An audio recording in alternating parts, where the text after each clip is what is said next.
Welcome into Sports Time. Bryant and Darian with you today. No Brett Norsworthy. He's out. Nothing wrong. Just taking a couple days off. He'll be out today and tomorrow. He'll be back on Friday. But Darian Newsom, nice enough to come and hang out in his absence. Landon Schmidt producing as always. We're Sports Time with you today for 2.5 hours. A little bit shorter show today. Ole Miss basketball. They're in action tonight on the road against Auburn. That game tips off at 6 o'clock. So I have pregame right here at 5:30. But so much to get into this afternoon. Grizzlies, they get a win at home last night against the Phoenix Suns. Tigers back in action tonight at home against Rice. A lot of NBA talk, a lot of college basketball talk. We'll get to as much of it as we can in the next 2.5 hours. But Darian, how you doing this afternoon? Doing well, sir. Always a pleasure to step in for Mr. Norsworthy. That's right. You know that. That's right. But other than that, like you said, big night in sports last night, big night tonight, so excited. It was a really good night last night. I know a lot of people here were watching the Grizzlies, and I want to talk a ton about that, especially in this first segment.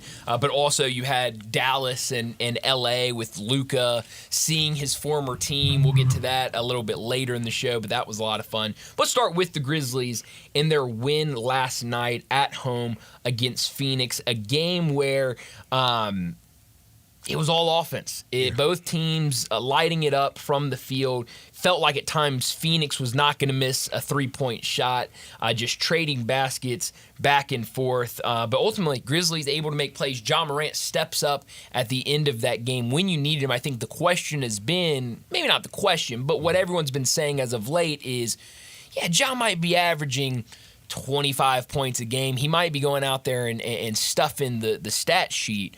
But when you need that superstar, that face of the franchise to step up, he really hasn't been there. Last night he was there. He was fantastic in that fourth quarter, willing the Grizzlies to tie that game and send it into overtime. Darren, your thoughts on what the Grizzlies did last night? I mean, kudos to what you just said, because my sentiments are the same. When he is asked to step up, he doesn't. But the reason I think fans are kind of getting antsy is because we've seen it. We know what it looks like.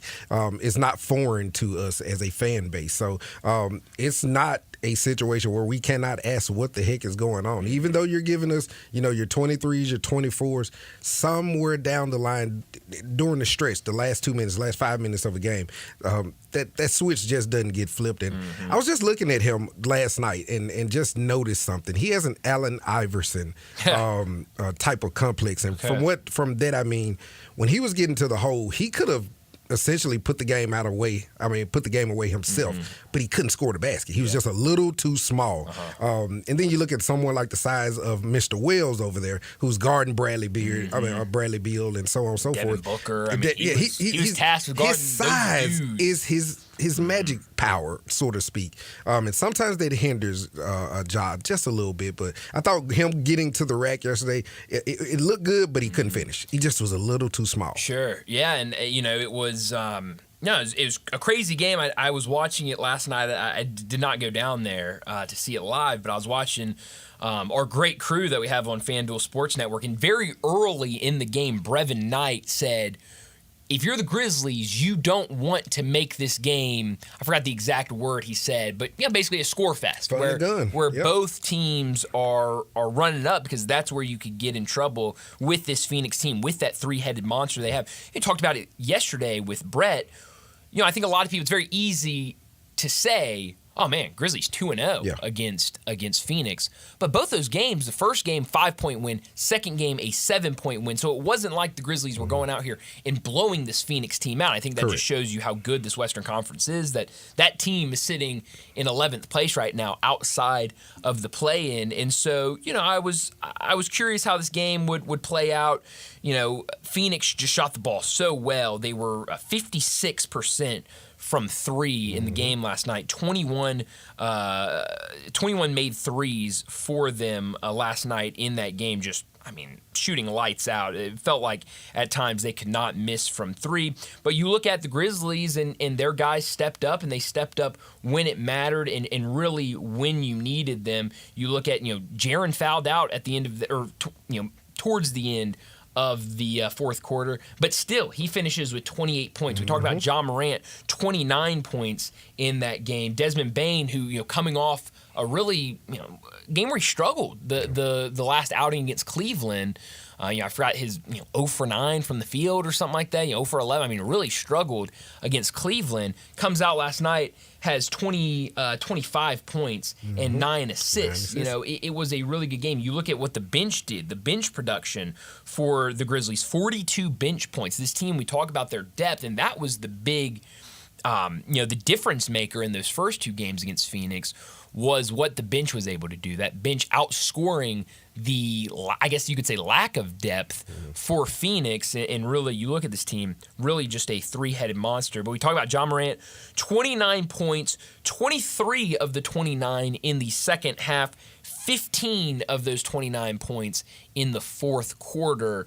A really impressive game from Ja, especially late. It really started out slow for him. He struggled to shoot the ball from three. His first field goal did not come until the third quarter, but then from there, he really lit up. And I talked about that the struggles from three, 0 for 9 from three, and then when it mattered the most, took a super tough three-pointer.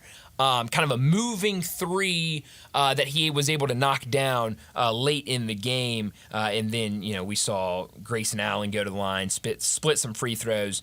Grizzlies trailed by 2 points, and then they go right back to Ja Morant. And, they'll call 12. I think people were kind of missing call 12. You're all on my notes over here, man. That's and he was able to knock down and send it in overtime. So, I mean, Ja stepped up when it mattered. Some of the things that jumped out to me in that game last night, I thought Phoenix tried to really. I think they saw what Cleveland had in that game with the length and the size. We talk about this Cleveland team, how long they are, what they can do, grabbing rebounds, and really making things tough on the defensive end. They throw Bol into the starting lineup. He was fantastic last night, and I think all of that length and athleticism, when you're looking down low, it's Nick Richards, it's Bol, and then Kevin Durant. 7 foot, 7 foot, 7 foot. Exactly. Those are the three guys you're throwing at him, and so I thought Zach Edey had a really good first quarter.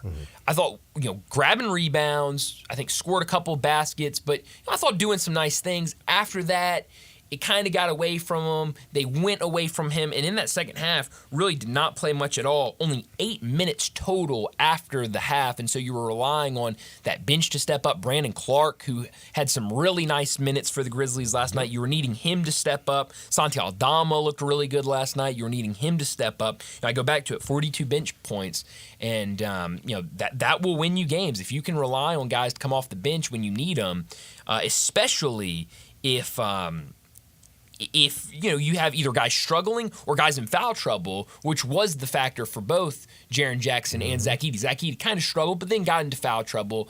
Jaren Jackson ended up fouling out. When you have guys that you can call to on the bench, like Brandon Clark, like Santi Aldama, I just think you're going to be in a lot of these games. In my perspective, it's even nicer when you can call on them when they're available. If you looked at the injury report, we only had one guy on the injury report yesterday, and I think that's our two-way player. His name is escaping me right now. I think it's Zion Pullman. Zion, that's what it was. And does that even count? No, so that doesn't even count. So from that standpoint, I felt really good by our depth, the way we kind of matched up with the Suns. You hit the nail on the head. Not only did they look at what Mobley did from the Cavaliers, they said, hey, we can expound on that. We have someone even bigger and maybe just as skilled.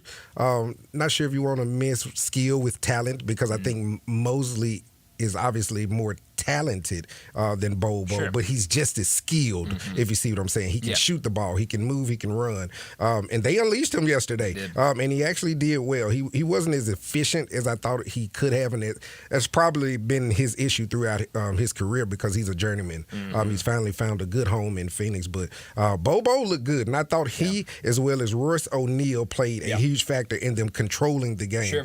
Because I wanted to ask you, do you think it's fair or not to say that the Suns controlled that game? Oh, for sure. I think they controlled throughout the game. And you brought up Brandon Clark's tip. That was the moment that we went ahead 148 to 149. The last dunk towards the end, that was just a little cream on top of it. But the momentum swinger was when Clark tipped that ball in, and we actually took the lead. Yeah, and another guy that we haven't mentioned. Well, I guess two guys we haven't mentioned for Phoenix. Grayson Allen, there you really go. good game for him. Former Grizz, former Duke Blue Devil, which a lot of people pointing that out after his offensive foul late in overtime. That's what he does, man. Last night that really swung that game. And then also, I mean, we got to talk about Jalen Wells. I mean, Jalen Wells looks nothing like a rookie out there. Yes. Just what he's able to do defensively, and then what he's able to do on the offensive end. I mean, to have a rookie, and I don't want to get too into the weeds about it, but second round rookie pick out there in overtime, calling for the ball, just catch and shoot threes, no hesitation, step through layups, finding open space. There was the play at the very end of the game that really gave the Grizzlies the winning edge. When they had to inbound the ball to Ja's running around trying to get open. He's all the way at the other, in the backcourt, at the other end of the court, and comes down there. At first it looked like they were trying to foul, and Ja, beautiful find, finds Jalen Wells, who's just standing wide open next to the basket and dunks it. It's so much fun watching Jalen Wells, and something that I haven't heard a lot of people talk about was the final sequence of the overtime of the game. So Grizzlies score, and then Phoenix comes down. They call a timeout. 3-point game, so they need a 3 to tie it, send it to another overtime. I'm going to try to illustrate this as best I can. They're inbounding it on the side. You've got Kevin Durant down low. On the other side, they had somebody else. I don't know who they had, but Katie's on the inbound side, down low on the block. You've got Grayson Allen kind of in the corner, close to the wing area, and then you have Mason Plumlee at the elbow. So he gets the ball. Mason Plumlee runs over, sets a screen on Santi Aldama, who is guarding Grayson Allen. Well, Jalen Wells, they're not playing really a man or anything. Kind of matchup zone almost. It's more of a matchup zone. He kind of is sitting there at the three-point line going, who is about to come try to get open? And it's Grayson Allen running around the screen, trying to come around and get open. Jalen Wells sticks to him, makes it impossible for them to get it in, because that's what they wanted to get it to. They wanted to get, that play was drawn up to try to get a mismatch there, have Wells, who was set up like he was going to guard Plumlee. The idea was you have Wells chase Plumlee, Aldama gets stuck on the screen by Plumlee. Grayson Allen loops around, gets open for a 3. He had been so good. That's the guy you're trying to get open. Well, that is not what happened, because you have this rookie that is sticking to Grayson Allen, making it impossible to inbound it. So they had to throw it into Kevin Durant, who's standing there wide open, kind of in the middle of the block and the elbow, and now he has to run to the 3-point line to try to jack something up. It looked good, though. It was scary. That's him. It's Kevin Durant. That's him, if Kevin Durant has any type of shot, I'm a little worried. Very worried. But that defense from Jalen Wells to just completely eliminate what Phoenix was trying to draw up was really impressive. He's just been so much fun to watch. Just everything he can do. You mentioned it earlier. I mean, it feels like every single game, look at who their star guard is. That's who Jalen Wells is going to guard. Sometimes it don't work out. When Oklahoma City was in town, he's guarding SGA. It's impossible to guard SGA. I mean, most defenders in the NBA struggle with guarding SGA. But any game out, when you're saying, hey, second round rookie, go guard Devin Booker. Go guard one of the best scorers, one of the best scoring guards in the league. Go guard Bradley Beal. When you're not guarding Devin Booker, guard Bradley Beal. Hey, go guard Damian Lillard when they're in town. And he's successful in doing it. They're not just running him out there because of said size. They're running him out there because he defends and they trust him. But yesterday, it's not my big number, obviously. But yesterday, he was second on the team in minutes played. I thought that was huge. This is going back to what you're saying as far as trust. We have a GM, man, and I don't know what's going to come about this. I know Gigi has the contract already. Vince Williams, he's under contract as well. But this guy is looking like the better of the 3. And some would push back and say Gigi's injured, remember his run, so on and so forth. But from a defensive standpoint, he's elite. Well, he can bring you on both ends of the court. Because he's a pure shooter. That's right. And he's not scared. I mean, 5 for 7 last night from 3, and he was not afraid at 19 points. I mentioned it, in overtime. There are a lot of young guys in the NBA. They don't want to take that shot. And a lot that are not even on the court. And that's the big thing. how many rookies, second-round rookie picks, are you throwing on the court in overtime? And Jalen Wells, we got something with him, man. I don't know what his journey will end up being, and hopefully he finds a way to stay at Grizz for life. That's what we all hope and pray for. Yeah. But he's going to make some money in this league, man. Now, I don't want to push against what you said about him being better than Vince and Gigi. I would want to see more time because, like you said with how you kind of posed it of, they're both coming back from injury still, but I did think one of those guys, Vince Williams or Gigi Jackson, they're gonna the way this roster is when you were looking 2 rookies in the starting lineup, one of those guys is probably going to be starting over Wells. But what you continue to see from him, it looks really hard for one of those guys to pass Jalen Wells as being a starter. He took their minutes, man. To go back to minutes quickly, Vince Williams, 13 minutes, Gigi 8. Jalen Wells, 40. So I think I posed this question a couple of weeks ago on with Happy Hour with Johnny Radio. Where are those minutes going to come from? I clearly see it right here looking at the sheet. Yeah. So I thought a really, really impressive win for the Grizzlies, the way they were able to fight back and win that game. John Morant was fantastic. We'll talk a little bit more about this game later. We got to talk a lot of Tigers. We'll do that as well throughout the show. But let me set up today's show before we get to top and not top story of the day. 3:30, Jeff Brightwell, from the Tigers Radio Network. He'll join us. We'll talk a ton of Tiger basketball as we get ready for tonight's game against Rice. 3:45, we'll get back into this conversation about the Memphis Grizzlies. We'll talk more about their win over the Phoenix Suns, what we saw, and now a couple days off for the Grizzlies before they're back in action Friday night against the New York Knicks, a New York Knicks team that ran them out of Madison Square Garden the last time these two teams faced off against each other. So we'll talk a little bit about that at the end of this hour. 4 o'clock, Blake Lovell from the Southeastern 16. He'll join us. We'll talk SEC college basketball. Fun night last night. Georgia pulls the big upset over Florida, kind of the story of the night in college basketball. We'll talk about what happened last night. We'll talk about what the game's going on tonight. We'll also talk about the upcoming SEC tournament, the upcoming NCAA tournament. We'll do all of that with Blake Lovell.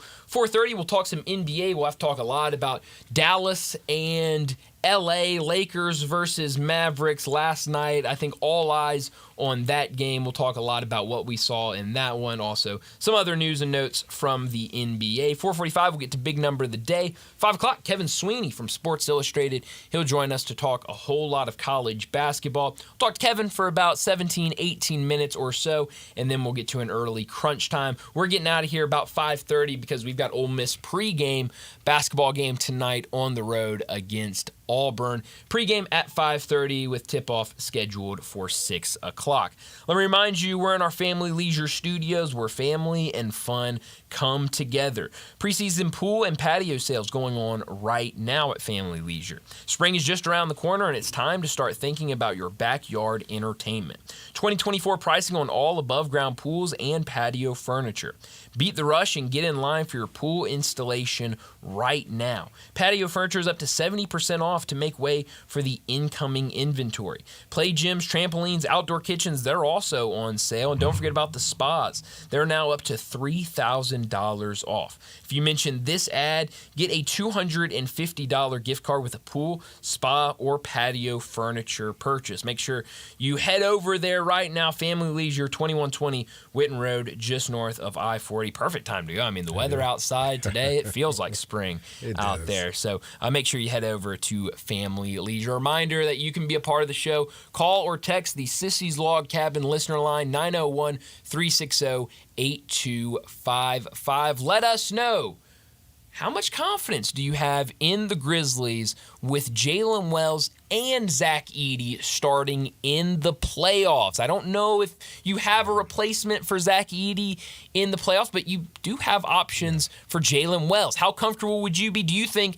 those two rookies start for the Grizzlies in the playoffs? What's your confidence level in a Grizzlies team starting two rookies? I've seen that conversation on social media all over the place. Can a Grizzlies team, can any team have success in postseason postseason play starting 2 rookies. Let us know, 901-360-8255. Text those in.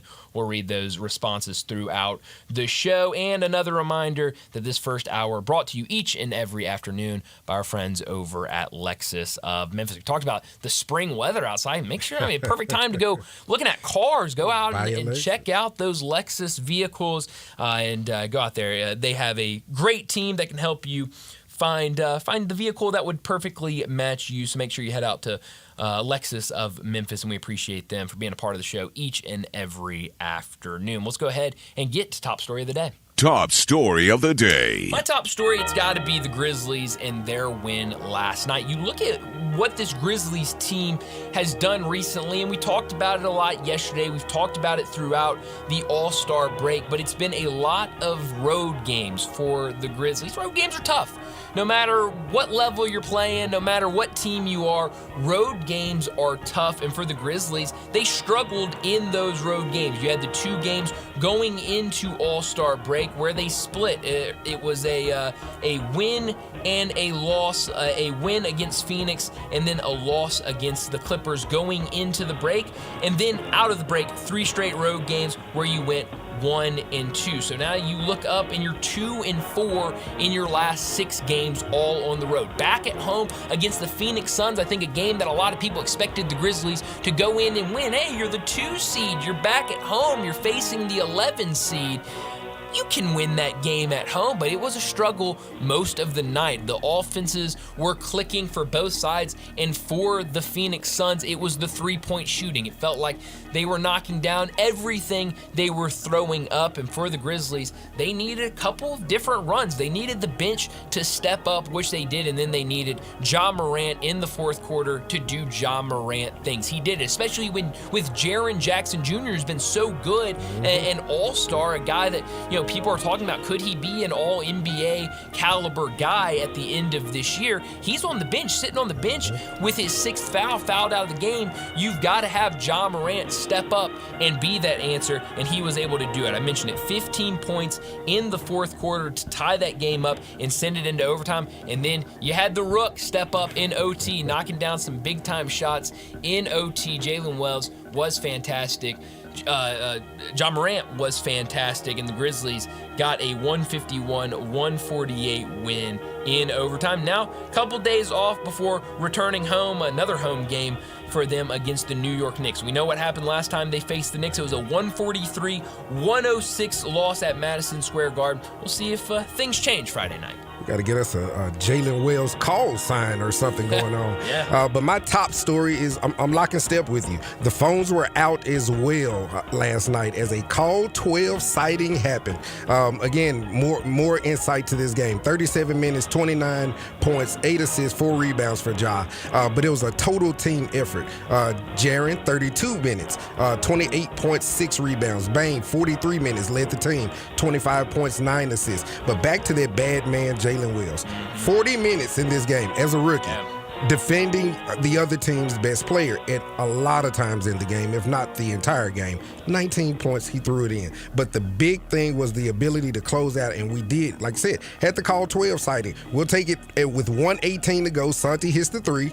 Boom. The Grizz are down slightly. Then Brandon Clark then gets a tip at 37 seconds. Fast forward just a little, 9.1 seconds. Ja seals the deal with the steal and assist 2-1, Mr. Jalen Wells.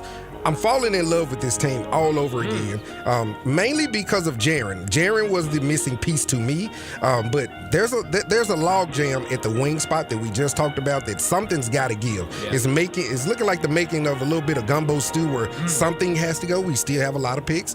We still have some second-round picks that we have stashed away, but something's got to give. But right now they're looking pretty good. Yesterday they got back to 38 wins. That again makes them tied for second with the Nuggets, in which we have the tiebreaker. We're in the 2 spot. But if you look at where the Grizz are right now in the 2 hole, we're going against the Timberwolves. If we were to play it out right now, and I think we'll take it. I think we're all to take it right now. I think that'd be a fun series. Obviously, history there. You've already seen them in the playoffs before with this group of guys, so I think that'd be a lot of fun. Not top story of the day. My not top story of the day, it's the Tigers back in action tonight against Rice. It will be the second meeting against the Rice Owls after the Tigers faced off against them February 2nd, an 86-83 win for them on the road. That was scary, but it was a very weird game. They led by as many as 10 points in the first half, had a 10-point lead with about, 11-point lead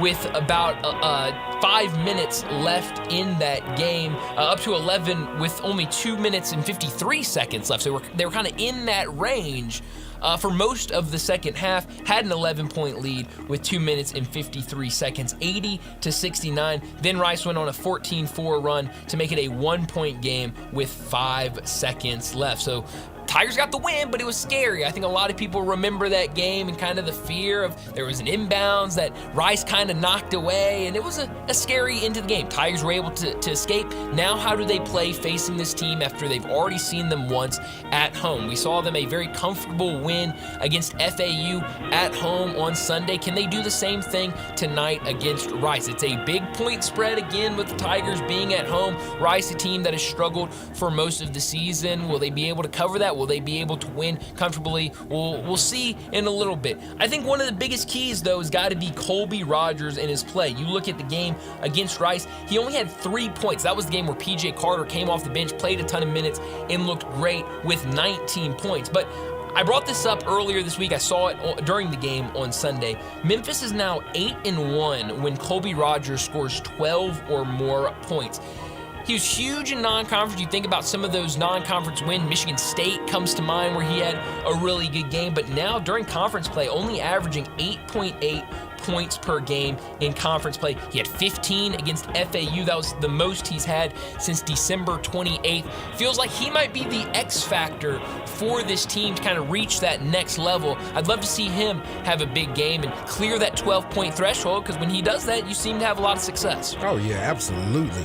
Totally agree with you on that, man. I'm sticking with the Fighting Penny Hardaways. My not top story of the day is going to Mr. Dane Danger. We will speak to the man that held this announcement on the Penny Hardaway Show live, Mr. Jeff Brightwell. So on February the 24th, during an appearance on the Penny Hardaway Show, Dane Danger made an announcement that he would love to play with the Tigers for another year. Not so fast, my friend. Yeah.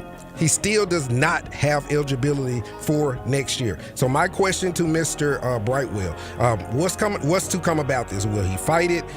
Will he fight the actual fact that he only played 3 games? Or will he just fight the COVID extra rule as a whole? But as of right now, according to the NCAA rules, Dane Danger's college eligibility will expire after this season, 2024-25. Yeah, I didn't have an opportunity to listen to the Penny Hardaway radio show Monday night when this took place, but from reading Jason Munn's covering this and the story he wrote about this, it sounds like he said this, and then Jeff Brightwell kind of said, reeled him back in. This is your last year. And he goes, and he looked kind of confused and said, no, I have one more year. But Jason Munn's, the story he wrote extremely well, that is not the case, like you mentioned. So we'll talk to Jeff Brightwell about that. But that'll do it for top and not top story of the day. Let's go ahead and get to a break. And when we return, we're talking Tiger basketball with Jeff Brightwell. Join the voice of the Tigers, Dave Woloshin, for Wolo and Friends. Weekday mornings from 10 to 11, here on Sports 56 and 98.5 FM.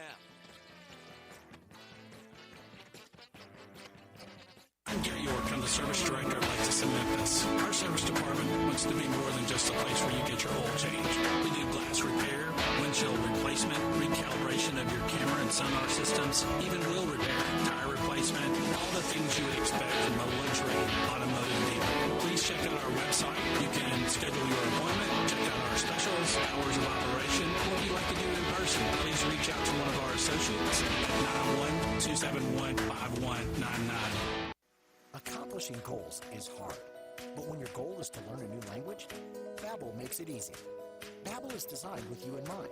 From expert created lessons to conversational video units and even live classes, You can personalize your Babbel experience to be exactly what you need to really learn a new language more easily. Go ahead, set a goal for yourself. Accomplish it with Babbel. Try Babbel for free. Go to BABBEL.com. That's Babbel.com. Attention homeowners, it's time to score big with Choate's air conditioning, heating, plumbing, and generators. For the first 50 callers who purchase a new carrier system, generator, or tankless water heater, choose between 60 months of no-interest financing or free air duct cleaning, a $500 value. Plus, don't miss our $39 February deals. Choose from a furnace tune-up, a sewer inspection, or an electrical panel inspection. It's the perfect way to prepare your home for the season. But hurry, this winning deal ends February 28th. Don't fumble this opportunity to claim these amazing offers. Call Choates today at 347-8086. And remember, Choates, let our family serve your family.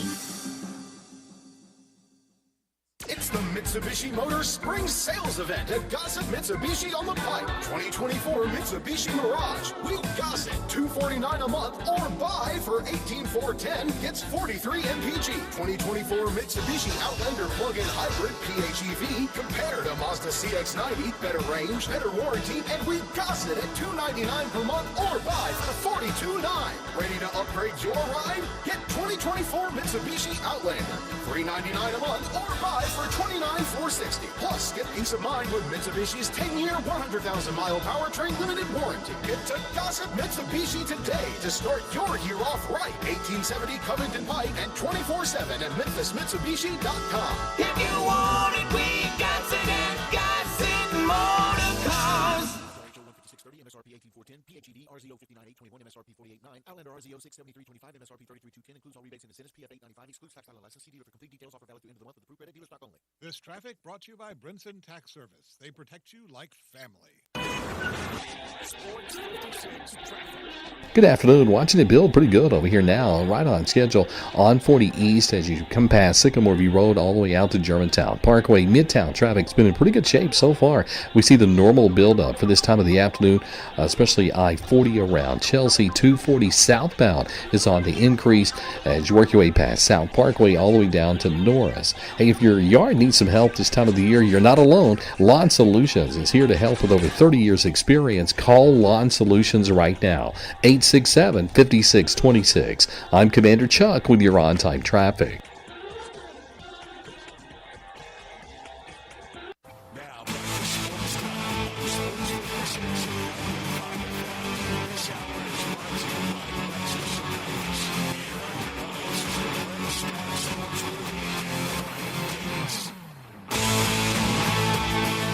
Welcome back into Sports Time. Bryant and Darian with you this afternoon. No Brett Norsworthy today. Taking a couple days Getting a little R&R in. That's what it is. Getting a little it is. You got to have it. You got to have it sometimes. We got to talk Tiger basketball, and joining us now to do that, Jeff Brightwell from the Tigers Radio Network joins us now. Jeff, thanks so much for joining us. Let's get into this team and really what's been going on with this group as we get closer to game time tonight. Let's start off with Dane Danger, who's played so well. Penny Hardaway made the move to put him back into the starting rotation. It's really unlocked something from him and with this team. What have you seen from Dane Danger in recent weeks and how this team has reacted to him being moved to the starting lineup?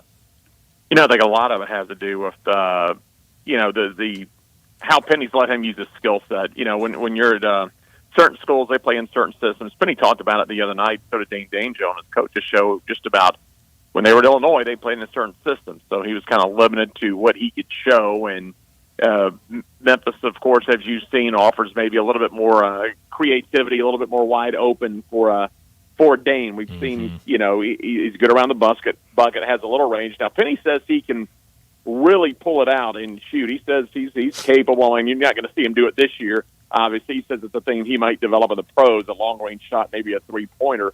The thing that impresses me the most is how well he is with his hands. I mean, if you look at the number of assists they'll get throughout a game, and you don't see a big guy get 3, 4 assists a game. Right now he's sitting at 48 assists on the year, which ranks 4th for the Tigers. So he brings a lot of different things. And, I think the big thing for Dane is he's worked so well with Musa Cisse this year. That's 2 guys in the last year that could have come in, wanted 30 minutes a game, could have been really selfish, but I think the maturity of both, and both have been in the portal before, moved around.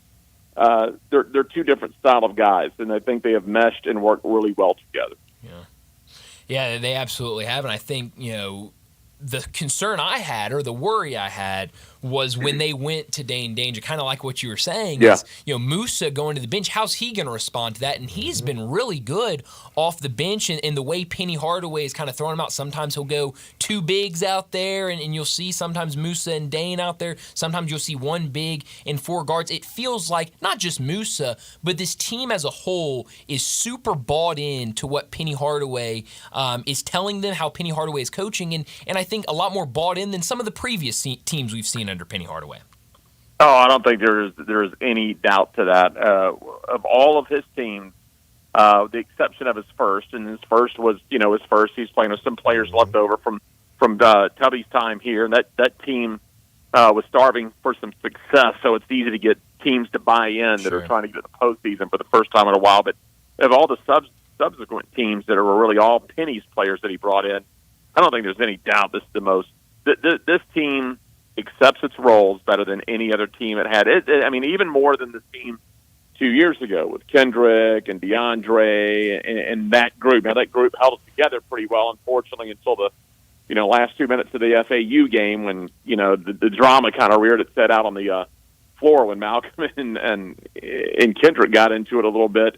But this team, it's been funny. This is the furthest we've gone in a season, I think, Penny's first year, when we've not had any kind of drama bubble up. You've not heard anything like going on the locker room or on the road trips or anything like that, or player A doesn't get along with player B. It's absolutely the most bought-in team I think we've seen. I think a lot of that has to do with the players that he brought in, because he brought in some players that had great skill sets, but let's face it, a lot of these guys, most of these guys, they've not won conference championships or even been in a conference championship hunt or an NCAA hunt. So I think when you take a look at it, upperclassmen and seniors, even though it's their 1 year at Memphis, they're still seniors, and there's stuff they've never done in their career. And I just don't think they take it for granted. Well, Jeff, you just used words to describe the team and their play. You used the words roles, leadership, and even the word drama. So from that standpoint, I want to look at the leadership of this team. By that, I mean the coaches, the new regime. We have a new AD. We have Tim Duncan in the building. Head coach Penny Hardaway recently addressed his coaching staff's departure, saying that it was hard to let those guys go because they were genuine friends. And I know the players, they are on the court and they have to do the work. But what has the total 180 of the regime meant to the program right now?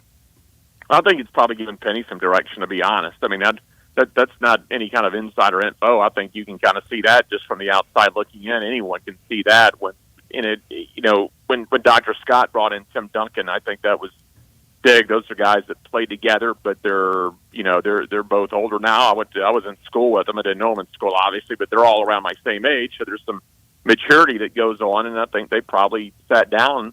And this is just me talking. I have no one's told me this, but I'm sure they sat down and go, look, we got to give you some direction. Here's how we want things to kind of operate. Here's what we see that's going really good. Here's some things we need to work on, and you've got our full support. And it just seems like the program has a direction from the top down. And as you talked about, Penny said it the other night. Look, I mean, we see it in coaching ranks all the time. It's not the first time at Memphis in any sport that a head coach has let go of an assistant who was a good friend of his, and so he had friends on staff. But business is a business, and the coach that I think that's made a huge difference this year, because I've heard the 2 guys we just talked about, Musa and Dane, both talk about the influence that Mike Davis has had on. That's a guy that's been around. He coached for a national championship at Indiana.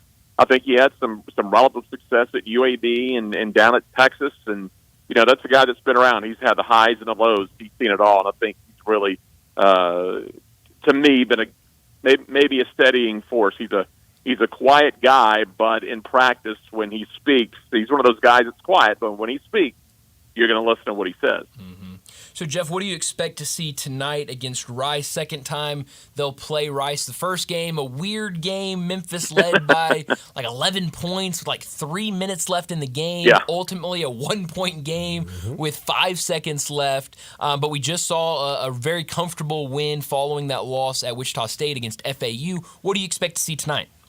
No, interesting. I looked it up before we came on today. 45 seconds left in the game. It was 82-74. Then all of a sudden, you're looking at a 1-point game with 12 seconds left, a couple free throws. It's a three-point game with 8 seconds left, and the Tigers able to force that up. They said they got timeout, but still think it was a 5-second violation. Yeah. Well, I don't think you'll let a lead get away if you get it now. I think the Wichita State, you never like to say a loss is good, but sometimes teams that are on a little bit of roll. I mean, look at our 08 team, and they lost that non-conference game late in the year to Tennessee, kind of resets the focus and everything.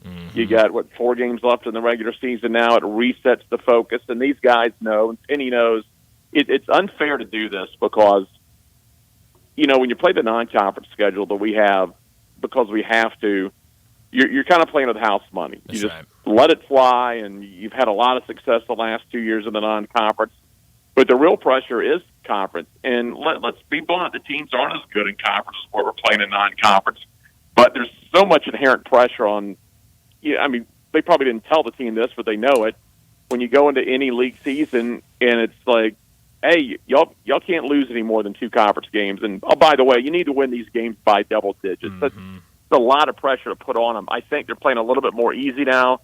I think second time around for some of these teams, you'll see what you like to call statement games. I don't think they'll mess around. I don't foresee the slow start we had against FAU. I'll chalk that up to a full 7 days off after the loss to Wichita State. I would say this team comes out, takes care of business. I mean, I expect them to make statements here the next 4 ball games. Yeah.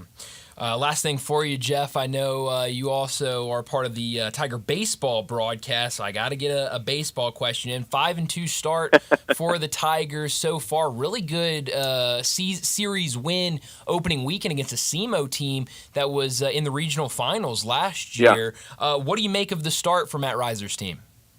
Well, he brought in 27 new guys. In fact, I'm watching them right now over in Little Rock. Yeah. So it looks like hopefully they'll go to 6-2. They get a 3-0 lead over there. That was a great series to win against Southeast. Knocked off Arkansas and Fayetteville, like you said. Then beat Valpost 2 out of 3 over the weekend. It was what it was. They played a team that wasn't very good last night, but they took care of business against Alabama A&M. The newcomers, what he wanted to address this year was pitching, and so through 7 games, he's got a 2.95 team ERA. A lot of that has to do with the bullpen. The starters haven't gone very long. They don't go very long early in the year anyway, but his bullpen's been really good. I think he's got some talent in the lineup. They're not super deep in the lineup. Hopefully last night, blowing up for the 17 runs kind of gets that offense going because they've got some power in the lineup. The problem is right now, their walk-to-strikeout ratio has not been very good, and they've not been able to string the base runners back-to-back like he likes to have them. He's an aggressive guy and likes to run, and if he can't string the runners back-to-back, it's hard to get that run game going. But they'll have a challenge this weekend down in Louisiana Tech at left field. La Tech's one of the big traditional programs in baseball. They've been to regionals for the last 5 years, so that'll be a very, very good road test. But, I don't see any reason this team can't win around 30 games this year, which is a jump from 22. He thinks they may be one more year off. He likes this group. If he can keep the bulk of them together for one more year, he thinks next year can be maybe make a run at a regional. But you never know what happens this season. Yeah, they are fun to watch so far. Jeff, as always, thanks so much for joining us, and let's do it again soon. Oh, absolutely. Thanks, Jeff. All right, thank you. Jeff Brightwell joining us to talk Tigers. Great points, man. He knows what he's talking about. That's he's been watching these guys for years. Do you want me to update the Tigers bankroll since we got a minute or so? I got it all right in front of me and a big grin on my face. Please. So this is updated, peeps. This is after the 11 o'clock. What was it? 11 or 12 o'clock early start we had on Sunday. That's right. It was 12, I guess. Yeah, I think really early. Connor's 17-10. 1,700. No, 1 o'clock game. $80. He's in first place. Brett Stats Norsworthy is 13-14. $1,720. Myself, 1,555, 17 and 10. Same record as Connor. And you, my friend, are 12 and 15 with $1,005. Yeah. And I bring that up to say this, and hopefully the stars are aligning. Mr. Brightwell just brought up double-digit wins. Do you know how many double-digit back-to-back wins the Tigers have this year? 0. And they have at least one. 2. And they have one, sir.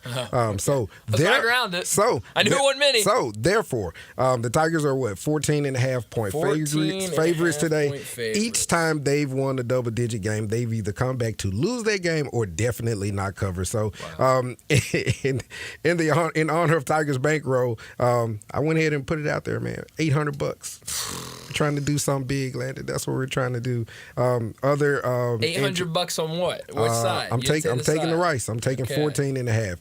I'm hoping that the Tigers win, but they obviously need to win by no more than 14.5. Reason being because you all have taken the Memphis Tigers. I can take an extreme stranglehold on this Brett thing. took Rice. No, he did he? Yes, he did. 140 on Rice. 140. But okay, let's see. 140. I would have lapsed him. I still would have the lead, obviously, with an $800 bid. So Brett with 140 for Rice. Yep. Connor's gonna go 100 on Memphis. You're big money in it this week. And I am going $200. Now, does this go into conference play? It stops regular season, right? No, it goes until the Tigers have no more games. Okay, gotcha. That's the reason I took my big hit, because I thought it was just regular season. So. No, it is. No, we're all good with it. Conference we're all good with it. NCAA Confidence pick, baby. Anything. We're all good with it. Connor told me 800 big last night that he was going to throw a lot of money down on this one, and so when we were all texting our picks, so everyone over $100.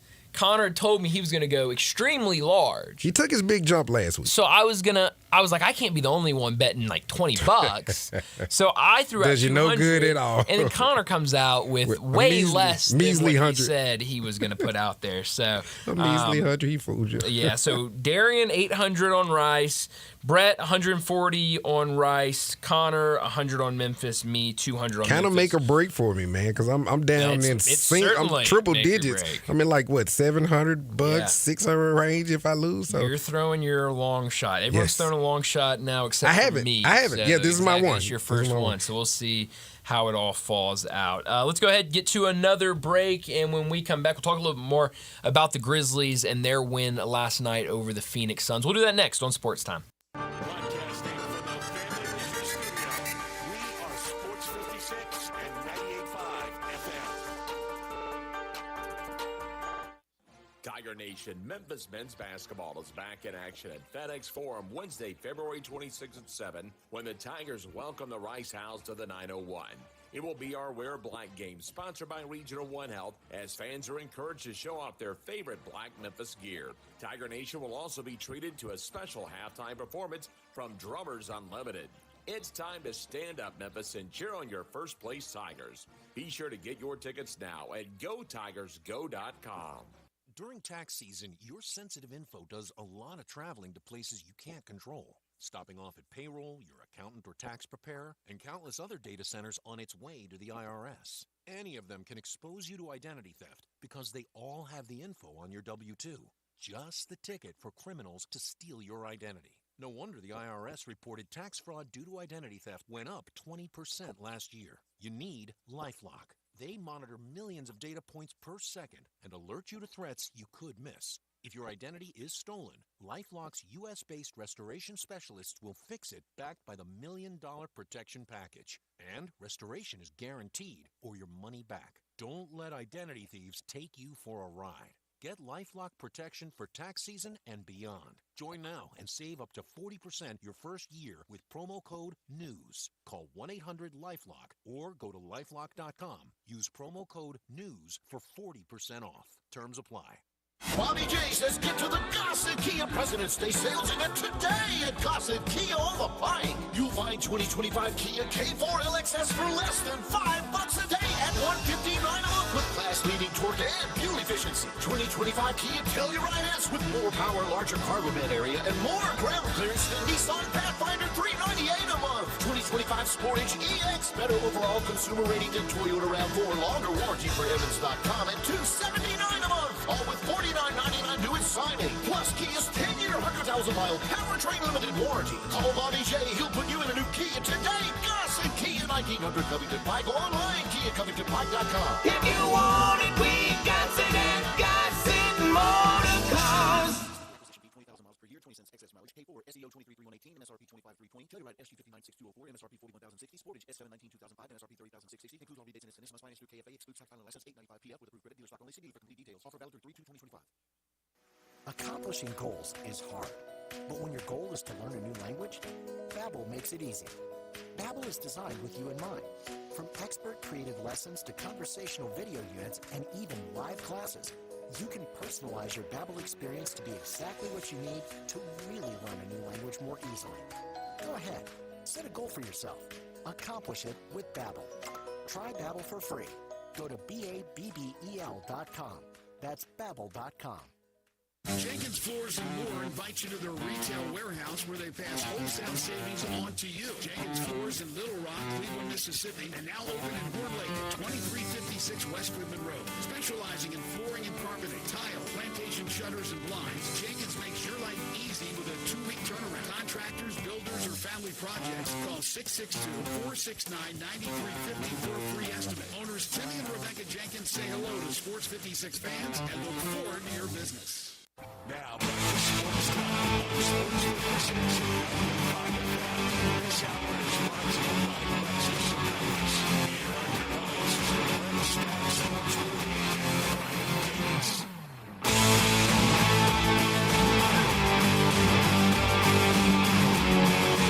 We're back into Sports Time. Bryant and Darian with you. We got to talk a little bit more about the Grizzlies and their win last night over the Phoenix Suns. We talked a lot about it in the first segment, but the Grizzlies, a 151-148 win over Phoenix. You said it earlier, Darian, a game where Phoenix really controlled the game because of the way they were shooting the ball. 53.5% from the field, 56.8% from three, made 21 3-pointers. Now, that was only one more made three than the Grizzlies had. Grizzlies finished with 20 made threes. They were 20 for 48. So both teams shooting the ball really well. Grizzlies shoot 52.5% from the field as well. So both over 50% from the field, both knocking down 20 or more 3-pointers. This was an offensive game, a game where you needed somebody to step up late. It was Ja Morant and Jalen Wells who did it last night in the fourth quarter and into OT. Ja Morant, 15 points, in the fourth quarter. I feel like a lot of people have talked about Ja Morant. Can he get back to being that guy that takes over in late game situations? And last night showed you, yeah, he can easily do that. Now, the argument will be, and I haven't seen it yet, but Jaren Jackson Jr. wasn't on the court. He had to be the guy. Will he want to be the guy? Will he take over? Will he do that when Jaren Jackson Jr. is also on the court? I don't question any of that. I don't question his will, whether he wants to. I think it's 100% predicated on injury. Mm-hmm. That shoulder, man, having shoulder surgery, he's dislocated his hip before. Mm-hmm. It's frightening, Maybe sometimes he sees his career flash in front of his eyes, literally. Like he's a human being too. We know he's a superhero in our eyes, but from an injury standpoint, the fact that you can do something doesn't mean that you will do something. Yeah. And all that high flying and jumping, that was a part of his clutch gene, getting to the hole, finishing around the rim. And it's obviously, it's very visible that that's been scaled back. Sure. And I think 100% is injury. I don't question his will. I don't think I would ever do that. Well, and we didn't talk about that lob he caught and threw down last night. That was kind of reminiscent of the old Ja, if you will. When that slow-mo happened, you clearly saw his nose extended up.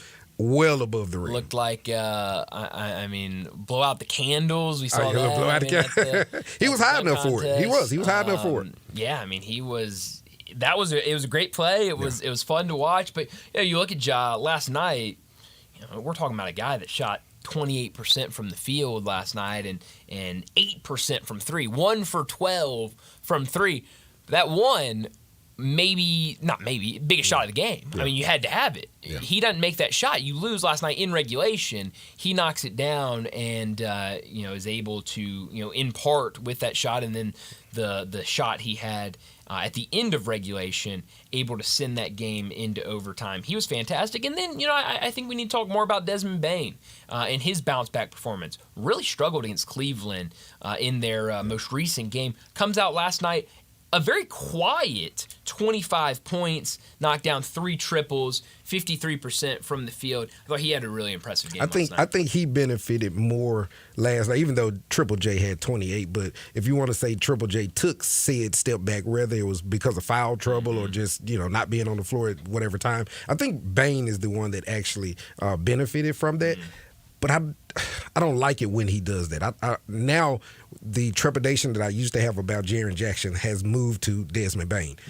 Can you become consistently 22-point game man, Sure. consistent 24-point game man, instead of being a little swole dude that's just out there taking up space on the floor? Because some games it has turned into that. If you watch him, and he's not as injury riddled as a Ja, for instance, he's a lot more consistent with his health. He tends to fade sometimes, especially since Jaren Jackson is taking off. I don't see when's the last time he's had a 30, 35, 40-point game? Can you see? He used to give those on a regular basis. Bain with 33 tonight, then you go 3, 4, 5 games. Bain with a 29.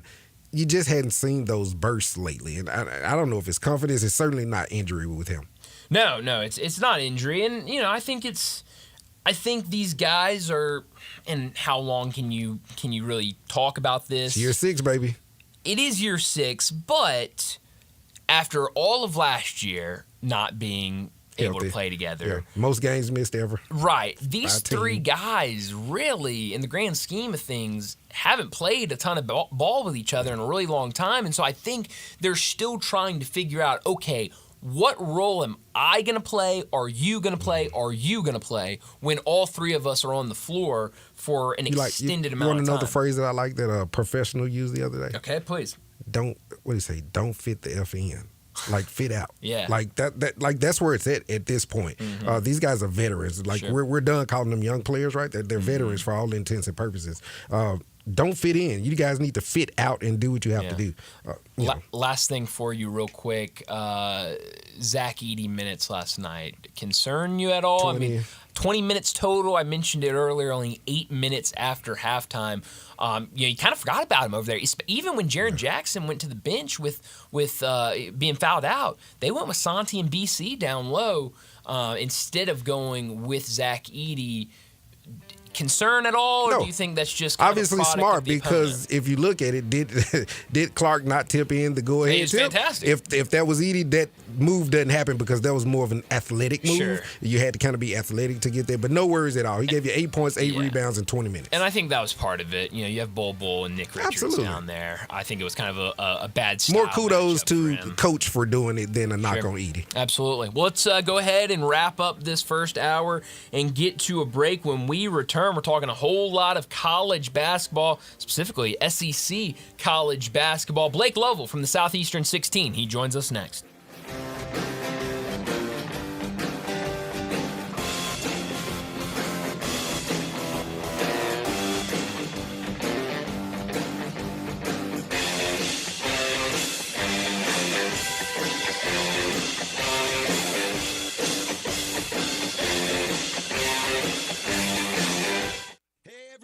The new Silverado deal of the year, maybe the decade, is here in Olive Branch at All Star Chevrolet, where all the Silverados are. Yes, you can get financing down to 2.9, plus make no payments for 90 days. Finance your new Blazer, 1.9, no payments for 90 days. Look, it's still love month, so come get a new Silverado or Blazer. You will love no payments till May, and your good credit deserves it. If you're law enforcement, first responders, healthcare, military, education, recent grad, you get an extra $500 bonus. Yes. And if you're looking for certified Silverado Tahoe Suburbans, they're right here at All-Star Chevy in Olive Branch. Every pre-owned you want, Fords, Hondas, Hyundais, dozens of Silverados, they're all here. And if you have any vehicle you want to sell, bring it here to All-Star Chevy in Olive Branch and get the most money for it today. Together, let's drive. AllStarAutoGroup.com. ZipRecruiter is the place. ZipRecruiter is the place for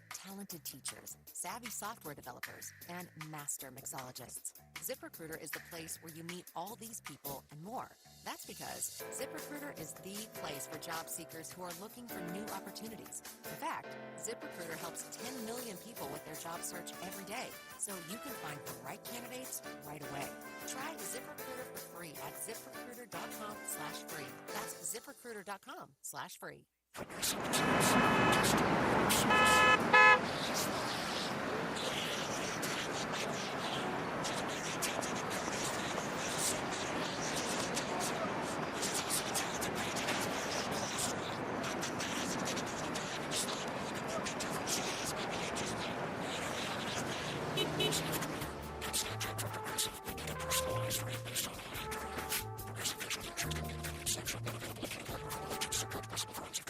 It's your time to upgrade into a new ride from Gossett Volkswagen on the Pike. 2025 Jetta S, buy it now, $20,499. 2024 Tahoe SE, $249 a month or $28,616. More front and rear headroom and longer warranty than Crosstrek or CX-30. 2024 Tiguan S, more cargo space, torque, and warranty than Escape or RAV4. Only $279 a month. Plus all 2024 Atlas SE LP conditions, $5,000 off MSRP. So get to Gossett Volkswagen today, 1875 Covington Pike, online, GossettVWMemphis.com. And remember, no reasonable offer will be refused. Gossett's where we're charging forward and charging less every day. If you want it, we got it at Gossett Volkswagen. 7,500 miles, 3,100 down. Taos RMO 56,983, MSRP 31,939. Tiguan RM 144,331, MSRP 31,363. Jetta SMO 45,444. Atlas 3,500 bonus customer cash 1,500. Includes all rebates and incentives. PF 895 excludes tax title and license. See dealer for complete details. Offer valid through end of the month with approved credit. Dealer stock only. Sports 56 traffic.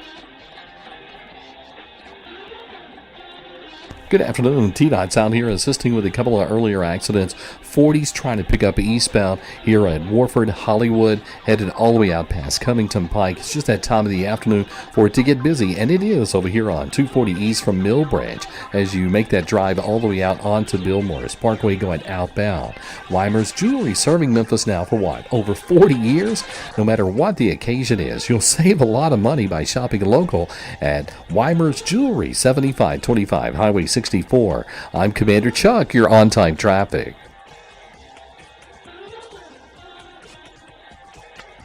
Broadcasting from the Family Leisure Studios, we are Sports 56, WHBQ Memphis, and W253DF Memphis.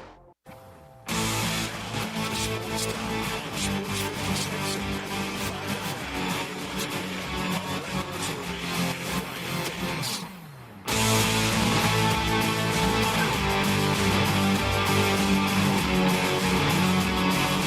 Welcome back into Sports Time. Brian and Darian, I almost said Brian and Brett. Brian and Darian with you this afternoon. my papa. Brett is out today. Just taking some time off the next 2 days, but he'll be back on Friday. We've talked a lot about the Grizzlies. We've talked a lot about the Tigers, but we got to talk some SEC basketball. And Blake Lovell from the Southeastern 16, he joins us every week to talk the SEC. Blake, thanks so much for joining us. Fun night of basketball last night. Good night slated for tonight as well. But let's start with what Georgia did last night at home. A win against Florida, a game where they led by 26 points in the first half. I was out to dinner last night. TV right in front of me. Duke Miami on the television. They go to one of these studio updates, and it's the Florida-Georgia game, and Georgia's up 26 points. I'm going, what is going on right now? I immediately had to pull my phone out and watch it. Florida comes back late. They get a 1-point lead. Georgia's able to knock down a Kane Blue three-pointer to regain the lead and win the game. What did you make of Georgia and what they showed last night against Florida? It was kind of one of those games that I think sort of summed up Georgia's season to a bit of an extent because they've been sort of, hot and cold at times when it comes to just their overall performances. But, this is one where when you build up a nice 26-point lead in the first half against the number 2 team in the country or number 3 team, whatever, that gives you a little cushion to work with. And, of course, Florida made the charge. But, I mean, for Florida, you can't spot your team, 26 points here in terms of being down that many on the road in the SEC. That just can't happen. I don't care what, your ranking is. And so I thought it was, look, I mean, we've seen this from several SEC teams in the past 5 days. Oklahoma got a win it had to have against Mississippi State. Vanderbilt got a win it had to have against Ole Miss. And now Georgia gets a win it has to have against Florida. And so these are all bubble teams. And that now puts all of them right there in a position where they're feeling pretty good about themselves as they get closer to the stretch run here in terms of, Georgia's got 3 games remaining. 2 of them come against bubble teams. They go to Texas. They host Vanderbilt. So by getting that win last night, I don't think it necessarily puts them in right now. It may. But, now it really just comes down to you probably need a couple more wins.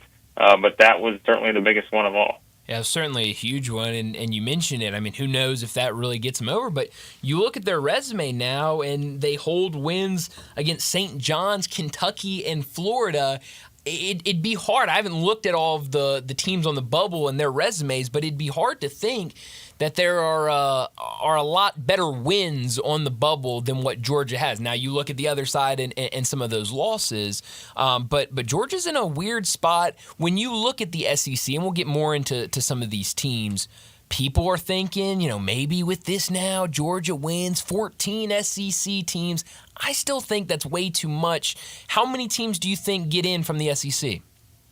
Yeah, and what it's going to come down to is, and I've sort of stuck with the number of 12, and I think it's possible with the Georgia win. Maybe that gives them 13. I just don't think all these teams are going to get in that are in this same bubble range because I think what people are forgetting that there's a couple things. One, they have to play each other. So like we just said, you're going to have different combinations of games, which, tonight's a great example, Arkansas and Texas. That's good for somebody. It's not good for somebody else because whoever wins that game is going to get a little bit of a boost. The loser falls behind just a tad. And so these teams still have to play each other. For that reason, I don't know mathematically if it's going to work out for everyone. Now, that could change if you get to the SEC tournament. Let's say the different team were to win in a rematch potential or something like that.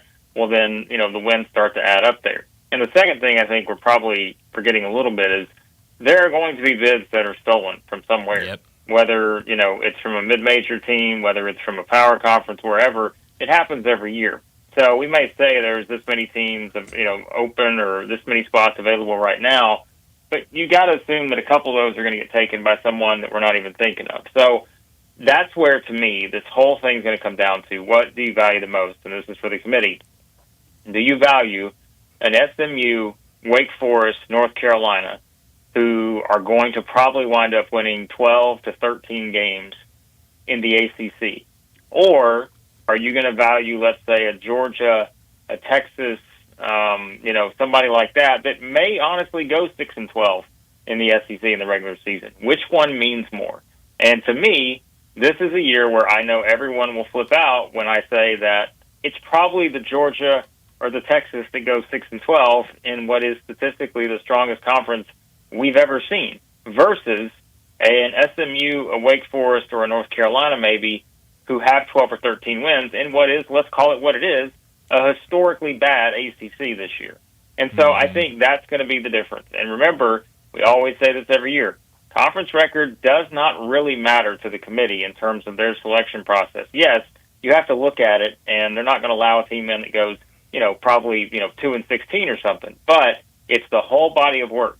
And that's where teams like Oklahoma, who have 3 great non-conference wins, they may finish 6-12 in the SEC. But those 3 great non-conference wins are still going to put them over some of these other teams, like I said, with pretty lackluster resumes when it comes to not just some of those ACC teams I mentioned, but some of the others as well that are on the bubble. Blake, I want to keep you right in this wheelhouse because you are in prime tourney mode, sounds like right now, good sir. right now, you just said that this is probably the strongest a basketball conference has ever been. And I've been seeing some conversations now, and I wanted to ask you, and I guess I'll ask our other basketball reporter later on in the show, do you believe that it's harder to win the SEC tournament now or the entire NCAA tournament? Because of said strength of schedule.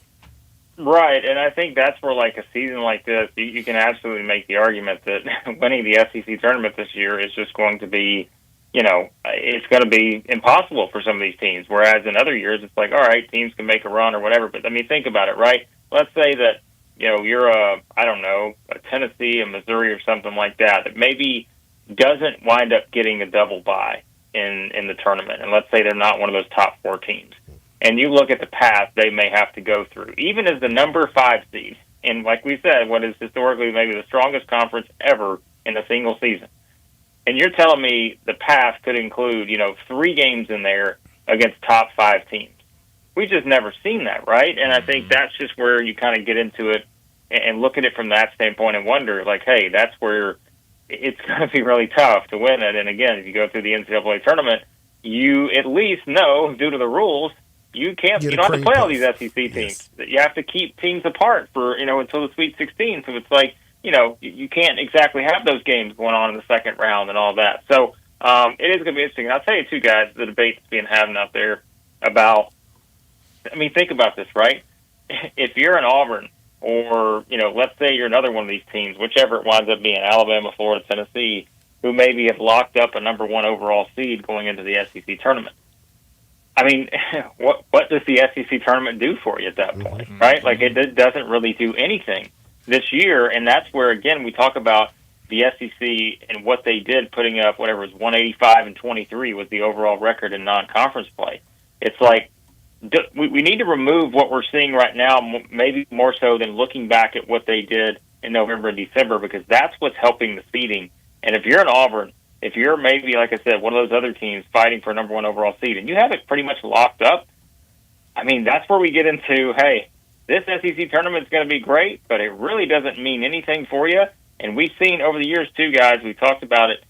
The committee doesn't always value things beyond like a Thursday or a Friday. And if that's the case, this is one where could you see coaches, I'm not saying we're going to throw games here in terms of losing games on purpose, but it is something you have to think about. We have to be honest with ourselves in terms of what they're actually playing for. Nice to have an SEC tournament title, but everybody's playing for the bigger one, and it's going to be interesting to see how coaches maybe manage that a little bit. Yeah, it's not worth it. It sounds like it could only hurt you. And the conversation was had in the football realm for SEC. But, Blake, I have one more quick one for you. So about 10 years ago, the SEC decided to get serious about their coaches and their resources. That brought in one Bruce Pearl, who was had a show cause clause going on.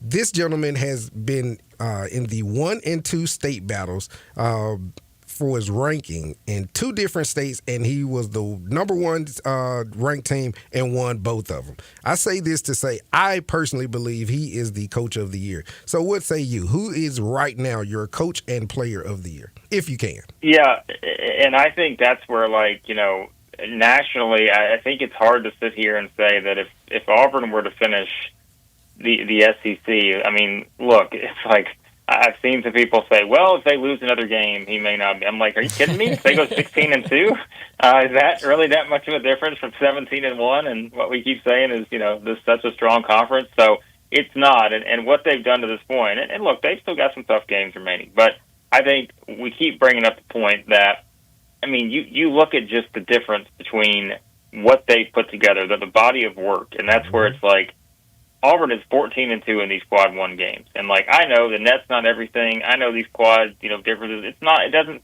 tell you the whole story. But if you just look at that and you see that Alabama is number 2 and they only have 10 of those, and then you see some teams at 9 and 8 and all that, that's just where I know we like to overreact to single games and all that, but this isn't football. This is basketball, and you're playing 30-something games throughout a season. And I know some people, the Arkansas game last week, right? It's like, oh, man, they're not – Auburn's slipping a little bit. They only beat Arkansas by 7. I'm like, that's where we are with this team now, is when they don't beat people by enough points, we try to find holes to pick. And yet you look up and look at the job that Bruce Pearl has done. I think it's very clear right now he's probably your National Coach of the Year. The one guy I would throw in there from an SEC standpoint, because I think it's warranted, is obviously Dennis Gates at Missouri. And I think he should be right there in the National Coach of the Year, too, because keep in mind, as we know, guys, they went over 18 last year, 19 if you include the SEC tournament. And now they're sitting there as what likely, in my opinion, should be a top 10 team maybe going into next week. They're 10-5 in league play. I don't know if you saw the stat last night. First team in the last 25 seasons that has gone from being winless in any conference play to then getting 10 wins the next season. So that just shows you the turnaround they've had.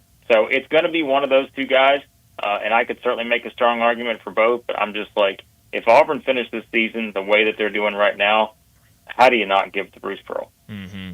And you talk about Missouri, and I remember a couple weeks ago talking with you about this Missouri team, and you talking about some of the injuries they had last year and some of those guys coming in this year and really being difference makers. And you look at that game last night, South Carolina, they picked up their first win in conference play over the weekend, now 1-14 in SEC play. So kind of looking similar to Missouri, what Missouri was last year. But you look at the South Carolina team, a ton of close games this year. I mean, especially at home, it feels like it's a really tough atmosphere. I believe Auburn was a 3-point win. A couple of other really good teams that went to South Carolina and left with very narrow wins. What do you see with this South Carolina team, and how do they bounce back next year? Yeah, I mean, again, sometimes I do feel like it's just as simple as being like, hey, you're a player away. You may be 2 players away. I think for South Carolina, it's one of those where if they just had probably more consistent guard play this year, they're winning 3 or 4 more games, and sure, it's not the record you want, but it's like, hey, 3 or 4 more games this year, I mean, you're probably in the bubble conversation. Yeah.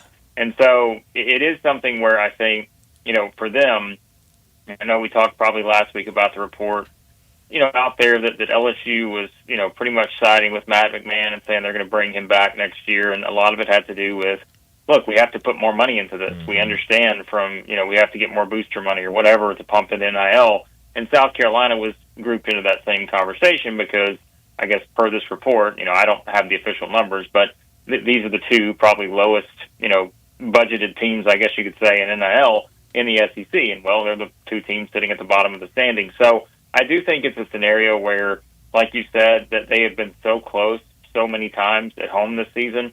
And I do feel like next year it's one where you just have to put more into it. And you have to go, again, put together a roster. That's the difference now, right? Like, you can do it in one off season where you can just go and completely change your fortunes like we just saw Missouri do because they added a couple more players, and that's all it took. And now I think for South Carolina, that's going to be the goal because, I mean, I think, too, what I always kind of talk about with South Carolina, the job Lamont Paris did last year to get them to 26 wins, I don't think that can just completely go unnoticed here because, one of the things is I think that's still, for my money, the toughest job in the SEC to win consistently. And I wonder if, again, when they start maybe putting more money into it, is that going to change? But we'll find out. I don't think he's going anywhere. Again, they could maybe lose these last 3 games because they're obviously going to be an underdog in those. But I still feel like you see what he can do next year, see if you can put a little more money into it. If you can, he's already proven, he can do it last year. So can they figure it out and bounce back a year from now? Alabama last night hung 111 on Mississippi State. I don't have the number on hand, but it was something like 21 or 22 made threes last night for Alabama. It was an incredible shooting performance from them. 111 points. They held Mississippi State to 73 points, only 27 points in the first half. This Alabama team feels like they can score with just about anybody in the country, but people have their questions about this team defensively. I don't think they're the worst defense out there by any means. It's the best. But it's certainly not the best. Yes, Darren. How far do you think this Alabama team can go, and what kind of concerns do you have with that defense and what that could look like in tournament play? I guarantee you, we probably did have this same conversation last year, Brian, at this time.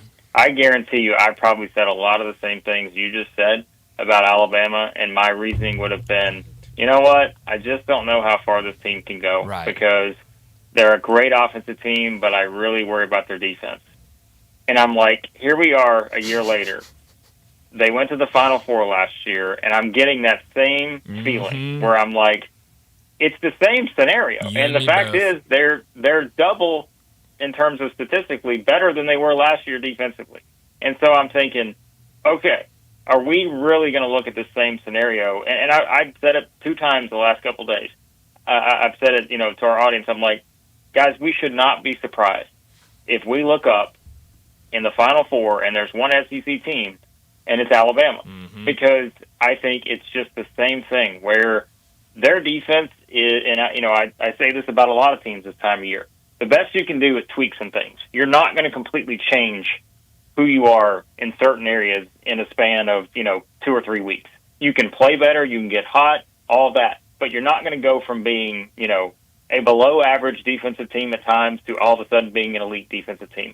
It's just not going to happen, because your roster is what it is, and it's really hard to see teams just completely changing that. Again, they could get hot and have hot stretches where they play well, but they're never going to be just a great, great defensive team. But I do also know that they're probably never going to be a bad offensive team. And I also know they're never going to be even an average offensive team.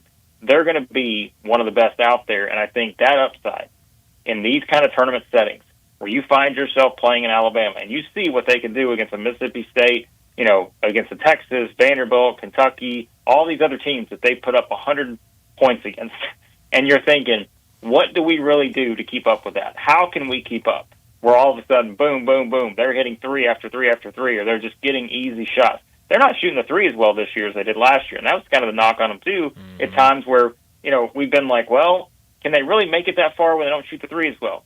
But then I'm thinking, okay, they just went 22 of 45 last night from 3 against Mississippi State. 22 of 45 from 3, and I'm like, is there anybody out there in the country that I think could do that in a tournament setting other than Alabama? In all honesty, probably not. No. And so I still look at them and I feel like it's deja vu when I talk about Alabama, because I'm like, I have the same concerns where I'm thinking if they get the wrong matchup, look out. But I also know that even in some of these games that they've lost, except for Ole Miss, they have found ways to score a lot of points. And so I still feel like they're in a situation where don't be surprised if we're looking up and we're like, oh, here's Alabama. They're back in the Final Four. They're playing for the national championship. How did they get here and not Auburn and not Florida and not Tennessee and all these other teams? Because, well, it's Alabama under Nate Oates, and they just find ways with this offense. Yeah, they absolutely do. I think every game tonight is interesting, but 2 really interesting games later tonight, 8 o'clock on SEC Network, Kentucky on the road against Oklahoma, and then also at 8 on ESPN2, Texas at Arkansas. We saw both Arkansas and Oklahoma pick up huge wins that they needed over the weekend, now both back at home. When you look at both of these games, how do you think it plays out tonight? And for Kentucky, it feels like we're closer to them getting healthy, but how close are we to this team getting some of those guards back? Yeah, it does seem like there's a good chance that both Lamont Butler and Jackson Robinson may play tonight, and that was a bit of a surprise for me because I was thinking that timeline may be a little bit further extended, maybe this weekend or early next week. But, hey, if they were to play tonight, obviously that's huge because it's not just coming back for Oklahoma, where I know some people are like, well, hold them off until you play Auburn on Saturday. That's more important. It's not about that. I think they've got to get some sort of rhythm back in terms of their rotation because these guys have just not played together for the longest time now. They have not had a regular rotation honestly, it's probably been a month or 2 at this point based on the injuries they've had. And so for Kentucky, I think, hey, if they're ready to go, get them back in there because you got to start getting that chemistry back before you get to these, meaningful games in March. And so, that would be huge for Kentucky. Oklahoma, again, we've seen them answer the bell against Mississippi State. They still have to win more games, I think, for them to be able to get in this tournament. So this is a big one because this is another huge opportunity that they have left here.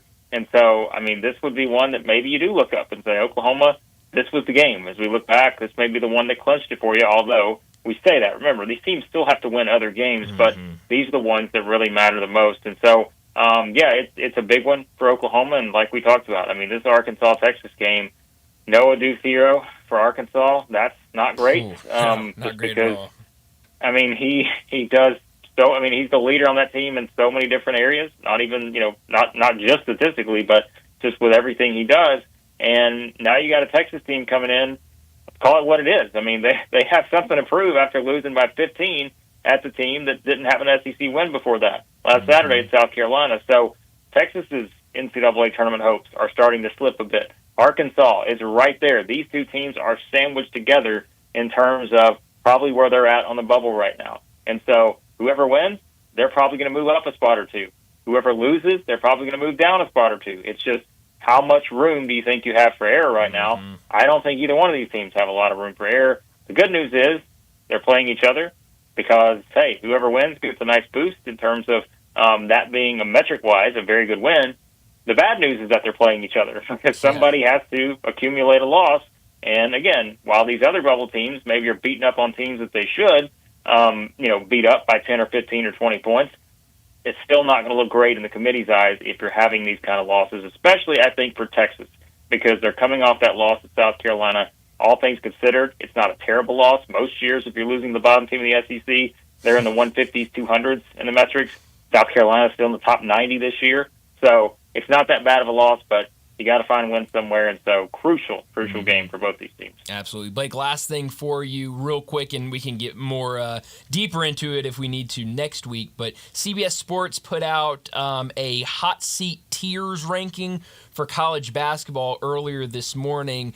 Under uncomfortably hot, they have Texas' Rodney Terry, and then under the tier labeled situations to monitor, they have Porter Moser from Oklahoma. How do you view both of those situations at Texas and Oklahoma?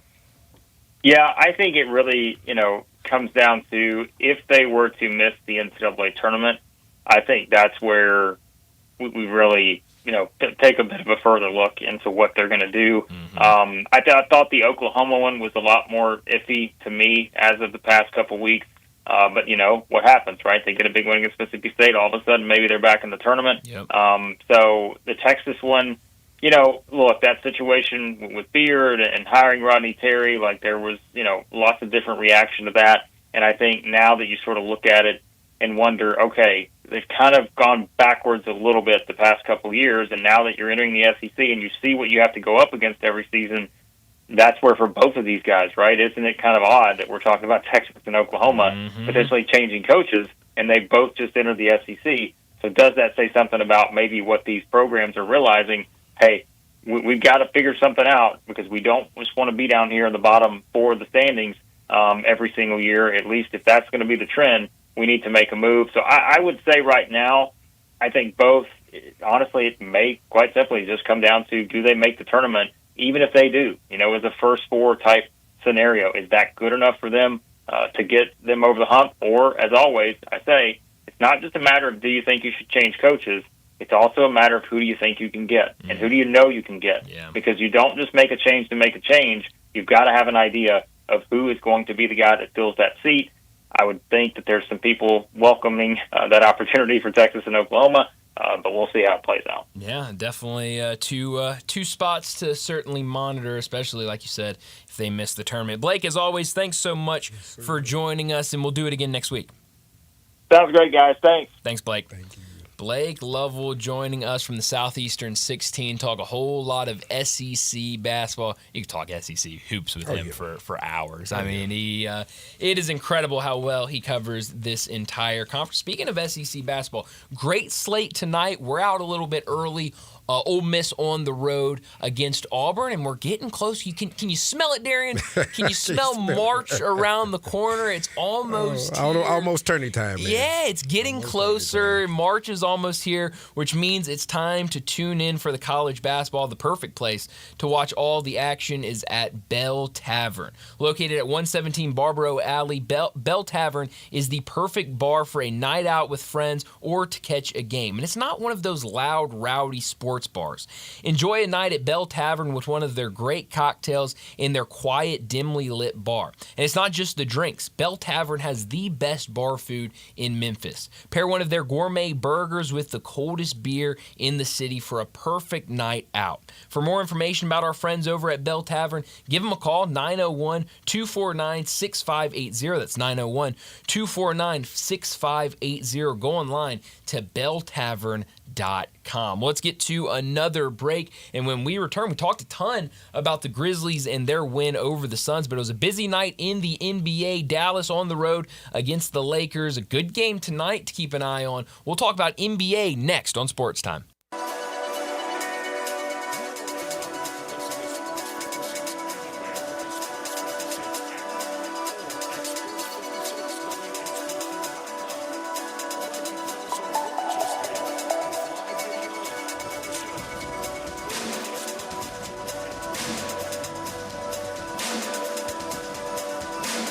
Breakfast is what you make it, and maybe, just maybe once in a while, you want your breakfast to have a little kick to it. That's why Sunrise doesn't just feature a full bar, they feature drinks that scream, have me with breakfast. Ever had a breakfast shot? They mix Jameson with butterscotch schnapps, then add an OJ chaser and a bite of bacon, and you'll feel like you've just had a taste of pancakes, but with alcohol. Another Sunrise specialty is the wake-up call, vodka, Red Bull, and lime, and you can keep the can. As always, the food at Sunrise is unrivaled, and they have a full bar. For over 8 decades, America's farmers have counted on the little red tractor from Case IH, the Farm Law, to help them make short work of their demanding chores.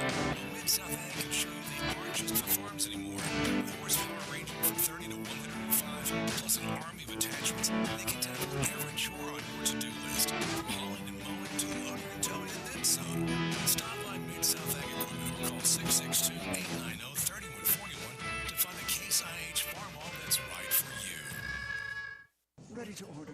Yes. We're earning unlimited 3% cash back on dining and entertainment with the Capital One Saver card. So let's just get one of everything. Everything? Fire everything. The Capital One Saver card is at table 27 and they're earning unlimited 3% cash back. Yes, Chef!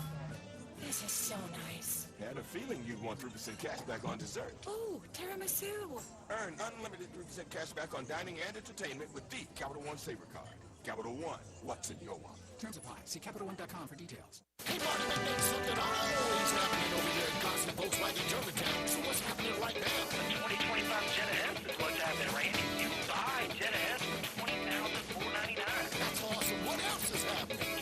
2024 Jetta S, $249 a month or $28,616. Or front and rear headroom and longer warranty than Crosstrek or TX30. Tell me more, Marty. 2024 Tiguan S, more cargo space, torque, and warranty than Escape or RAV4 at a lower price, $279 a month. Plus 2024 Atlas SEL Peak Editions. $5,000 off MSRP. So get to Gossip Volkswagen Germantown. 7420 Winchester Road. Shop online, gossipbwg.com. Ask for Marty McMahon. Remember, the future is what you make it.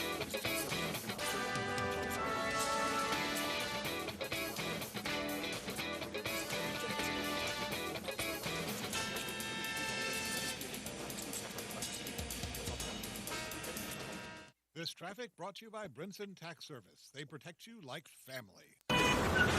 Sports 56 traffic.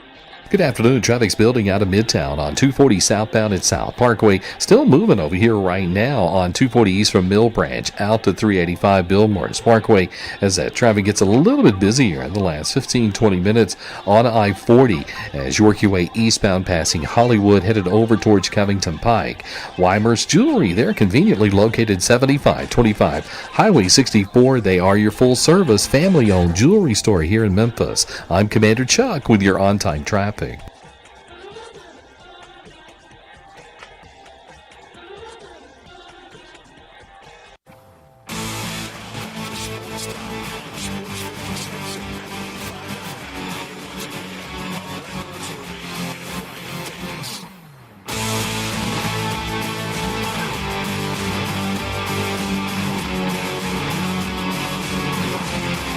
Welcome back into Sports Time.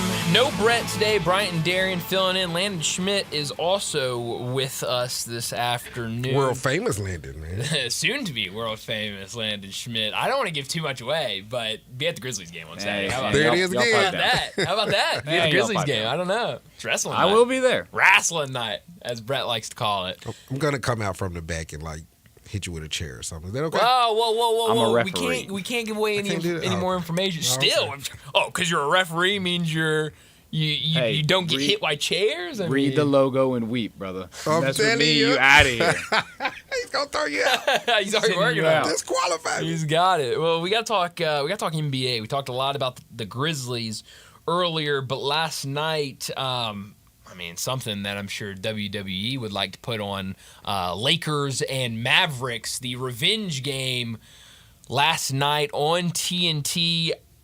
You've already outed yourself, so I was gonna say I was Yes. gonna out you Yes. like Brett By all outs me means. for being a secret dookie. Not a secret. You're a Lakers fan. Not a secret. So this was a big game for you. Not a secret. Luka seeing his old team Lived up to it. How about Nico Harrison being prominent? Yeah. And He was being present. in attendance for one thing, but then pregame out there in front of everybody, leaning on the scores table. Trying to be a tough guy. That's all he was. Luka drops down, reps out some push-ups, push-ups. showing, hey, I'm in shape. And then you could see early in that game, it was feed Luka. It was he is going to get his revenge. Yeah. Give him the ball and get out of the bleeping way. I don't even know if it was feed him. I think he was going to take it. Yeah. I just think he has that mentality. That's the right word. It wasn't, hey, get him the ball. It was, I'm taking the ball. Yeah. And 'Cause he shot a going couple of to- ridiculous shots, and it was He like, did. yeah, this is that type of. It was emotional. He gets hit with a tech early after arguing a call. He drills a deep three, immediately turns around, gives a stare down to the Mavericks bench. He's the best at it. Towards the end of the game, you get "Thank you, Nico" chants in the arena. man. So it was Can't make it up. It was a fun game. Can't It make lived it up. up to the hype. Kyrie shaved his face. I know he looked different baby yesterday, face. didn't he? He was an assassin yesterday. He was great. because He was awesome. he actually tried to meet Luka's expectation in his play at the beginning of the game, and he did with those two immediate threes. Kind of, Oh, I'm yeah. getting hot, but it wasn't his night, man. No, it wasn't. But it was Luka's night. Didn't have you talked about threw up some shots that you're kind of maybe You knew what don't those take were. that. You knew what they were. Those were respect burgers. Exactly. And so he finished with a triple-double last night. 19 points, 15 rebounds, 11 assists. LeBron added 27 points. Really fun game. Dallas was in it pretty much all night. It looked like kind of in that second quarter. Clay sighting. It sure did. Clay looked really good. But it looked like Lakers had opportunities to kind of run away with that game. But the Mavericks stayed around. Here's my question to you. Shoot. Because I watch the Lakers. I've watched them now. I think Luka's played 6 games. I've probably sat down and actually watched 3 of them, I would say. Jackson Hayes, how does he fit? Because obviously you tried to go out, you tried to get Mark Williams, and that we know fell through. And so now you're stuck with Jackson Hayes as your starting center. We were all terrified. We were coming in here the day after when Mark Williams going, oh my gosh, Lakers are going to win the finals. Yeah. And then that fell through, and we go, oh, they don't have a center now. Yeah. But can Jackson Hayes maybe not give you everything you want as a center or from a center, but could he fill that role well enough where the Lakers can get into the playoffs and maybe pick off a couple of these series? That answer is an easy yes, and the only reason it's an easy yes is because of the style of play. Mm-hmm. Sooner or later, you're going to go to a matchup where there's stretch 4s and stretch 5s all over the floor. Mm-hmm. That's his wheelhouse. That's the first thing. The second thing is Luka is the first player. We have the D Wades, we have the Chris Bosches and the Kyries we know of, but Luka is the first player that I've seen that makes LeBron better. That jumps off the page immediately towards me. So from that standpoint, all of that will allow Jackson Hayes and Alex Lynn, who they signed to kind of back him up, just one of the bigger body, had played much, kind of getting the guy off the street, so to speak. The guy that was supposed to come to Memphis. Yeah, There's originally reported he was coming to Memphis, and then I think they shipped him to Washington. Yep. Washington bought him out on deadline day, and then and then the Lakers picked him up. Yeah, he never made it here, but that's what's going to allow Jackson Hayes, and I want to throw someone else in that, Vanderbilt, Jared Vanderbilt. Yeah. These guys have never been open like they are, seemingly. And it's not just because of Luka's presence. It's because of it's not the triangle offense necessarily, but it's an offense where if the ball is being dominated by Luka, you got two sets of eyes on him. Once that first pass goes to LeBron, that's another two sets of eyes. You're playing 1-on-3 basketball sometimes from an eyeball perspective. And if you're a basketball player, never take your eyes off your defender. Once you take your eyes off the defender, you're following that ball. That's a back cut. That's an alley-oop, so on and so forth. And they are great at it. Just look at the passes that Luka has been giving to wide receiver Jamar LeBron Chase. Did you not see that pass where two hands, and if you watch the footwork of this 40-year-old man, he set himself, it was almost like a wide receiver getting his feet together to high point a ball. LeBron literally slowed down, kind of patted his feet 2 or 3 times, went up in the air and made a left-handed layup. Yeah, he's 6'8". He's supposed to make that left-handed layup, but there's a lot of 6'8" guys that are not coordinated to do such. I think their ball handling and their ability to pass and see the floor will supersede or usurp any issues they have offensively. I don't think offense will be the issue. I think their issue will be on the other end. I think you're right. And going back to Jackson Hayes, last night, 8 points, 8 rebounds for him, 2 blocks as well. It just feels like he, you go back and when they went and got, or they tried to get Mark Williams from Charlotte, it was the stories coming out where the Lakers saw, or they knew already what Luka wanted in a center. And then they asked him, what kind of player? He said a guy I can throw lobs to, a guy that is playing above the rim. And go, okay, an athletic big man. And they go, okay, well, Mark Williams is available. Let's go get him. Tried to get him. Jackson Hayes kind of that same role, but thinner. Maybe, he's a little lighter. He's a little thinner. Maybe a poor man's version of that. But you see him finding open space. You see him being that lob threat, and you saw it last night for them. And so I was looking up some numbers, and obviously, small sample size, but you look at Jackson Hayes before Luka joined the team, averaging 5.5 points, 4.3 rebounds, 67% field goal percentage. And obviously, that was coming off the bench. That was behind Anthony Davis.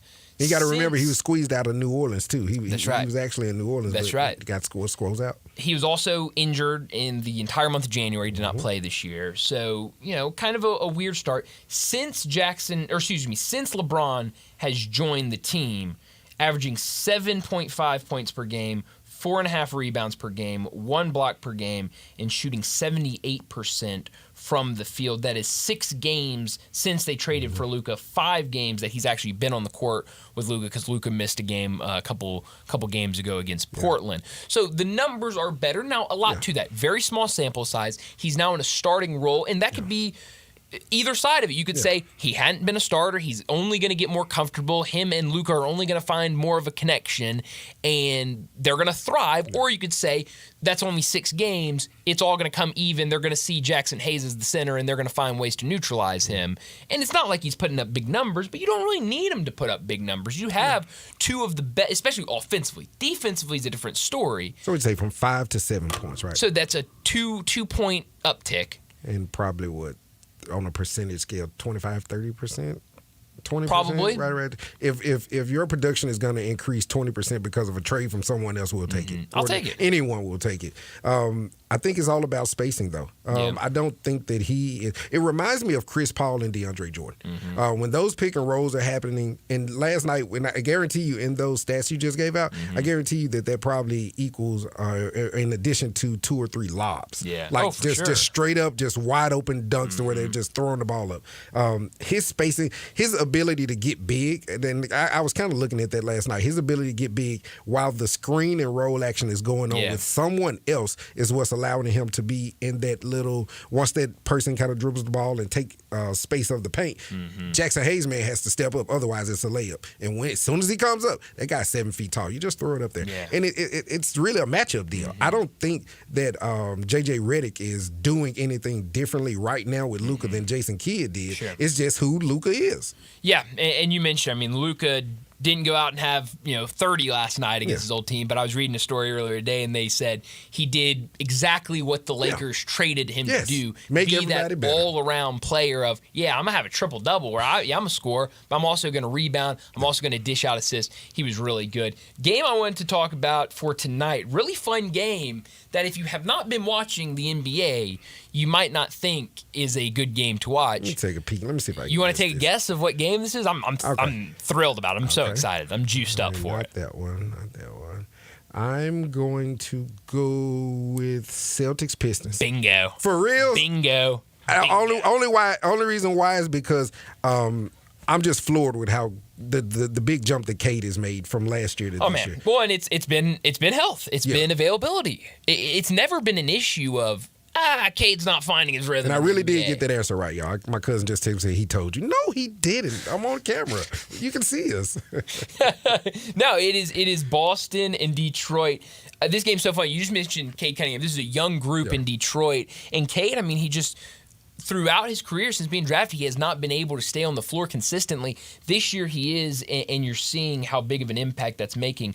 They have won 7 straight games, 9 of their last 11. I brought it up a couple days ago with my big number. I think it was Monday. I brought this to the table. 31 wins on the season for Detroit. They might have more than that. I don't know if they've played 32 and 26. Okay, cool. So at the time it was 31. This must have been Monday when they won over the weekend. 31 wins on the season this year. Last 2 years combined, 31 wins. So they are much better this year than they have been in recent years. And then on the other side, Boston, it feels like they're starting to find the rhythm. There was a patch there earlier in the season where they were kind of struggling. They couldn't hit shots. They were losing a handful of games. But now they've won 6 straight, 10 of their last 11, only 3 losses since last month. They look good. They look really good. They look like the team ready to defend their title. So that's going to be a fun game to watch. You got Jalen Duren for the Pistons. It's a fun young team. There are so many young pieces on this Detroit team right now in the playoff mix. I was reading a story, kind of a preview piece earlier today about this game, and in the story it said right now Boston would be in the playoffs. They would be not only in the playoffs, they would not have to play in the play-in. They would be the 6th seed right now if it all Detroit ended is 6. right now. Yeah, they're 6. How incredible is that? Last year, talking about one of the worst starts, one of the worst teams in the history of not just basketball, the history of any sport. And got now, a coach fired that was on like a almost $100 million, $80 million contract. That's right. And now they've brought in J.B. Bickerstaff, who obviously a lot of people here very familiar with, who kind of, a weird situation for him in Cleveland, where not a bad team. They're in the playoffs. They get kicked out. Day after they get kicked out of the playoffs, these stories come out about teams not bought in. That there's stuff going on in the locker room where they're not on the same page as their head coach, and they make the decision to fire him, and it's a move I think that's worked out for both. Thank you. I'm glad you said that. Cleveland, look at Cleveland. They're the number one seed. Something was up, wasn't it? And then Detroit is number 6. I just think JB, maybe he's more comfortable in Detroit, probably in kind of that role of, hey, we got a lot of young guys. Let's build this culture instead of having to be that guy where the questions are, you have all these stars on your team. Go out there and make a deep run in the playoffs. So. Ownership is not as handsy, from what I understand, in Detroit as well. No. In Cleveland, you have the owner sitting there. He used to sit there with his son before his son passed. So that was kind of a weird situation. But I want to point out Jalen Duren as well. Yeah. Big win Monday against the Clippers. This will be their first game tonight since their big win. 19 rebounds, 12 points. The guy is producing. I know we see, I forget my man in New York. That was my big man. Precious. Precious doing really, really well in New York. Jalen Duren, man, is awesome. I mean, he's stepping up big time. Oh, that's what I wanted to get to quickly before we get to break. You just basically laid out the struggles that the Pistons have had, which led them to a pretty good lottery pick last year. What's up with your man, Ronald Holland? He's playing well. What's up with your man, Ronald Holland, man? He's I didn't really know what the role would be for him, what he would really be doing. But he's a guy. You know it. I mean, that's a guy I wanted the Grizzlies to go out and get, and they're not asking too much from him. Not asking too much but, because Thompson, I believe, is playing better than they expected. I thought A-Man was the jewel, but it looks like his brother. They're both incredible. But yeah, I mean, if you told me last year that he'd be playing 15 minutes a game and averaging 6 points, I'd say, I think that's pretty good because I really didn't know. I mean, he's kind sneaky of veteran move, too, that Dennis Schroeder move, too. Yeah, no. They are, look out. I don't think a run this year, but what they're building up there in Detroit, I think a really fun year away from being a year away. That's all. Maybe. Let's get to another break, and when we return, it'll be time for Big Number of the Day. Start your day with Sports 56 Mornings with Greg Gaston and Eli Savoy. Weekday mornings from 7 to 10, right here on Sports 56 and 98.5 FM. Step up your wings game at East Coast Wings and Grill with 60 wing flavors and 7 heat indexes. Do you have what it takes to turn the heat on your wings up to insanity? East Coast Wings and Grill is family friendly with a large variety menu to satisfy the whole bunch. Sign up today to their loyalty program and taste the rewards. For every dollar you spend, you collect a point. Earn 100 points and receive a $5 reward. Next to Lowe's on Highway 64 in Marlin, come try America's best wings at East Coast Wings and Grill. Ready to order? Yes. We're earning unlimited 3% cash back on dining and entertainment with the Capital One Saver Card. So let's just get one of everything. Everything? Fire everything. The Capital One Saver Card is at table 27, and they're earning unlimited 3% cash back. Yes, chef. This is so nice. Had a feeling you'd want 3% cash back on dessert. Ooh, tiramisu. Earn unlimited 3% cash back on dining and entertainment with the Capital One Saver Card. Capital One, what's in your wallet? Terms apply. See CapitalOne.com for details. ZipRecruiter is the place. ZipRecruiter is the place for talented teachers, savvy software developers, and master mixologists. ZipRecruiter is the place where you meet all these people and more. That's because ZipRecruiter is the place for job seekers who are looking for new opportunities. In fact, ZipRecruiter helps 10 million people with their job search every day, so you can find the right candidates right away. Try ZipRecruiter for free at ZipRecruiter.com/free. That's ZipRecruiter.com/free. At Jason's Deli, when you're dining in or picking up curbside, you can expect wholesome food and no surprises. Just delicious sandwiches, crisp salads, and quick quality meals made with the freshest ingredients and no artificial trans fats, MSG, high fructose corn syrup, or artificial colors and dyes. Around here, a lot of thought goes into what we put into our food and what we take out of it, because you're not just taking a bite, you're getting a taste of who we are. New items are constantly being created to expand our menu for all tastes and special diets with vegan and gluten-free options available. Convenience and on-time delivery you can count on. It's just a click away at jasonsdeli.com, so whether you need to feed 5 people or 5,000, the team at Jason's Deli, they have the credentials and the commitment to keep you satisfied. Freshness is nearby at Jason's Deli with locations at Ridgeway in the Park Place Center, Poplar and Highland, Germantown Road in Cordova, and on Goodman Road in Olive Branch. Jason's Deli. It's wholesome food and no surprises. Tiger Nation, Memphis men's basketball is back in action at FedEx Forum Wednesday, February 26th at 7 when the Tigers welcome the Rice House to the 901. It will be our Wear Black game, sponsored by Regional One Health, as fans are encouraged to show off their favorite black Memphis gear. Tiger Nation will also be treated to a special halftime performance from Drummers Unlimited. It's time to stand up, Memphis, and cheer on your first place Tigers. Be sure to get your tickets now at GoTigersGo.com.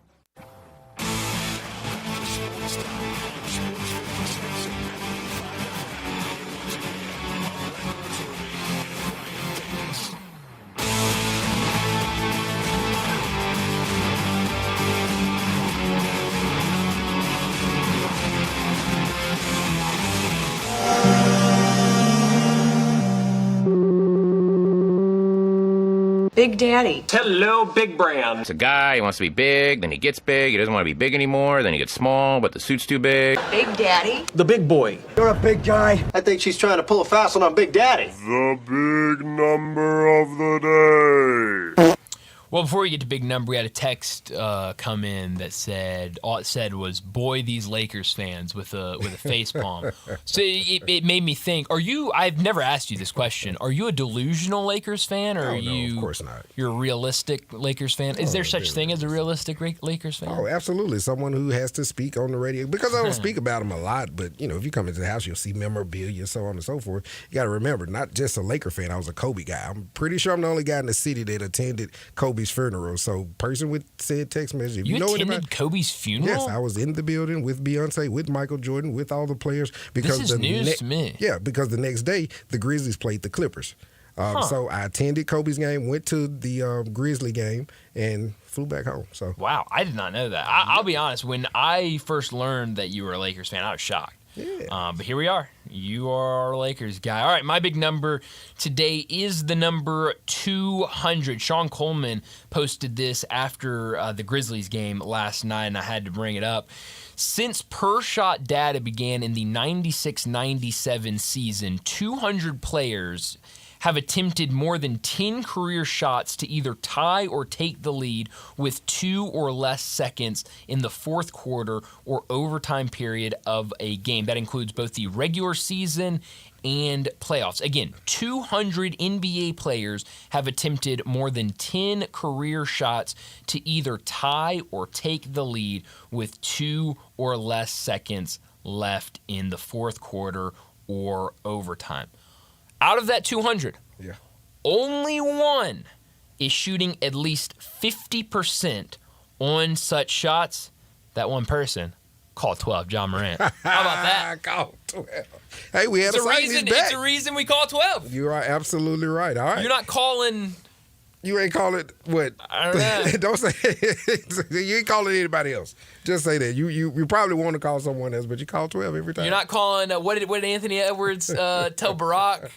I'm the truth. You're not calling the truth. Call the truth, baby. He ain't included in that. You are absolutely right. Call 12. Sir. Call 12. All right. That would be a good one though. Call the truth. It's Paul Pierce, right? Well, but didn't Anthony Edwards tell Barack Obama he's the truth? He can't be stealing that man's name. What's wrong with Mr. Edwards? All right, my big number today, it's a big one, but I'm just going to rattle off, man, and stop me, play some music when we're ready. My big number is 10,646. That is for Miss White Mamba herself, Diana Taurasi. Notice the Mamba again. You kind of feel me? Given that name by one Mr. Kobe Bryant. She retired on yesterday, and for me it was pretty emotional because I like the Yukon girls. I've always liked Maya Moore and Diana, and now you got the AZ Fudds of the world coming up. But just listen to this: 3-time WNBA champion, 6-time Olympic gold medalist, 6-time EuroLeague champion. 2-time WNBA Finals MVP, 4-time USA Basketball Female Athlete of the Year, 3-time EuroLeague Final Four MVP, 11-time WNBA All-Star, 10-time All WNBA First Team, 6-time ESPY winner, so on and so forth. It's like the accolades just keep coming, but I just did not want to go today without having the mic in my face today without saying job well done, Diana. A lot of ballyhoo about Caitlin Clark and all of that, and the eyeballs that the game has on it because of Caitlin. I watched a lot of WNBA games because of Diana, so I just want to say that out loud. As a fan of the WNBA and just as a fan of basketball in general, we greatly have appreciated what you've given to the game.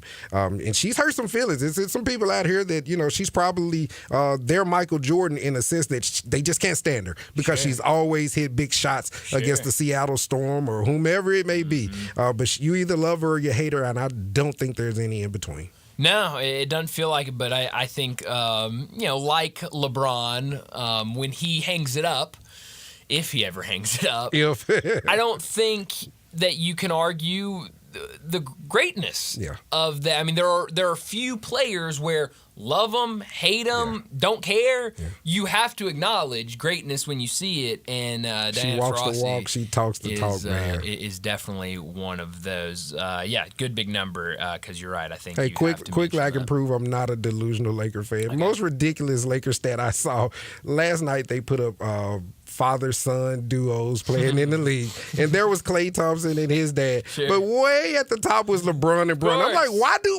even put that on there? That is the silliest stat I've ever seen in my life. So there you go, man. It's crazy. It's crazy. Father-son combo. Give me a break. John Hart, I know you're listening, man. There's your Bronny news for today. Bronny and Bron. Couple Brons cutting it up. Man, I'm like, what is this? Is that fake?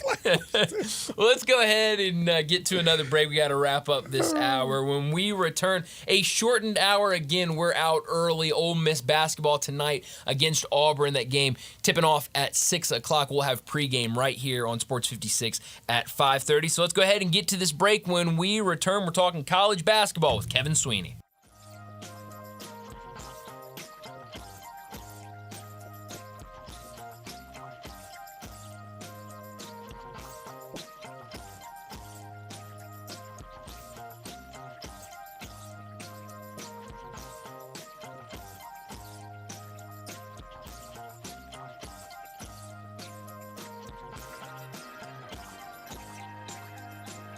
Napa Cafe celebrates 26 years in 2024. Hi, I'm Glenda Hastings, owner of Napa Cafe, and I want to thank you for making us part of your dining experiences. Treat yourself tonight with a delightful dinner. Maybe start with an appetizer like our baked sweet peculiar peppers stuffed with goat cheese and mozzarella, finished with basil pistou, and move on to one of our cozy dishes like the double chocolate stout braised boneless beef short ribs with tonkatsu sauce and creamy mashed potatoes, or a fresh seafood dish like our pan-roasted ginger-buttered sea bass with cilantro soy vinaigrette. I get hungry just talking about it. Don't forget about dessert, our famous sweet buttermilk pie with brown sugar sauce, or drink your dessert with one of our signature dessert cocktails, like the lemon cheesecake martini, lemony, icy, frothy, and dusted with graham cracker crumbs. Napa Cafe, open Wednesday through Saturday for dinner starting at 5 o'clock. For reservations, visit our website at napacafe.com. Come join us as we celebrate 26 years of Napa Cafe. We can't wait to serve you. ZipRecruiter is the place. ZipRecruiter is the place for talented teachers, savvy software developers, and master mixologists. ZipRecruiter is the place where you meet all these people and more. That's because ZipRecruiter is the place for job seekers who are looking for new opportunities. In fact, ZipRecruiter helps 10 million people with their job search every day, so you can find the right candidates right away. Try ZipRecruiter for free at ZipRecruiter.com/free. That's ZipRecruiter.com/free. It's no secret, today's diesel isn't as good as it should be. Diesel lacks lubricity. That can lead to fuel system failure, costing thousands in repairs. But you can prevent those issues with Hot Shot Secret products. Clean injectors, boost cetane, increase fuel economy while adding 4 times more lubricity than the leading competitor. Claims proven by real-world use and confirmed by third-party ASTM testing. Available nationwide at truck stops, farm and automotive stores, and online at hotshotsecret.com. Hot Shot Secret, powered by science. Do you know one of the best things you can do for your employees or family's health? Provide Arctic Clear bottled water. Arctic Clear bottled water is your locally owned and operated bottled water provider. Arctic Clear is 100% natural spring water with free delivery instead of dependable service and no long-term contracts. An easy choice. Call Jeff Metis today, 901-382-2363, or visit arctic-clear.com. Arctic Clear bottled water. Call now 382-2363. That's 382-2363.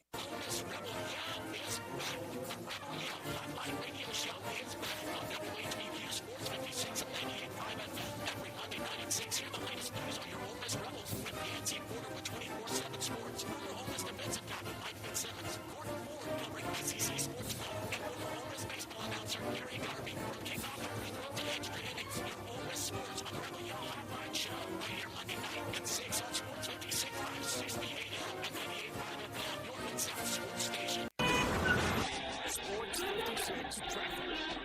Good afternoon. I'm looking at a terrible-looking crash in the Midtown area. It's going to be on 240 southbound at Lamar. It looks like a car has hit a box truck in the rear, and it's got traffic backed up pretty good here trying to get out of the Midtown area. They were also trying to clear up a wreck just a few minutes ago on 240 eastbound, just past Poplar, and it's a terrible spot to have an accident, especially this time of the afternoon. Hey, if your yard looks pretty bad right now, don't worry. Lawn Solutions can help. Call Lawn Solutions at 867-5626. I'm Commander Chuck with your on-time traffic.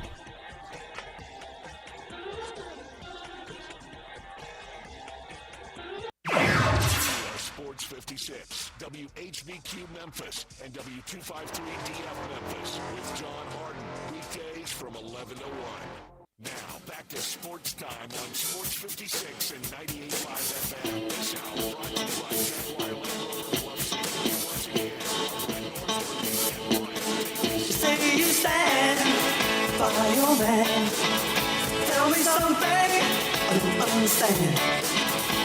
Welcome back into Sports Time. Bryant and Darian with you as we got about 30 minutes left in today's show. Again, we're out early for Ole Miss basketball as they get ready to play Auburn tonight. Pregame starting at 5:30. So let's go ahead and talk some college basketball with Kevin Sweeney. He joins us every single week from Sports Illustrated to talk college basketball. Go give him a follow on Twitter at CBB_Central. Kevin, thanks so much for joining us. A lot to get into today, but I want to start with the Tigers. They're at home tonight against Rice. A nice bounce-back win for them Sunday against FAU after dropping one on the road against Wichita State. Been looking at several different brackets out there, bracketology for the Tigers. It feels like right now they're anywhere in the trading range between 6 and 8 in terms of seed. And a bracket matrix, I believe, had them at a 7.18 average over the however many brackets they keep up with.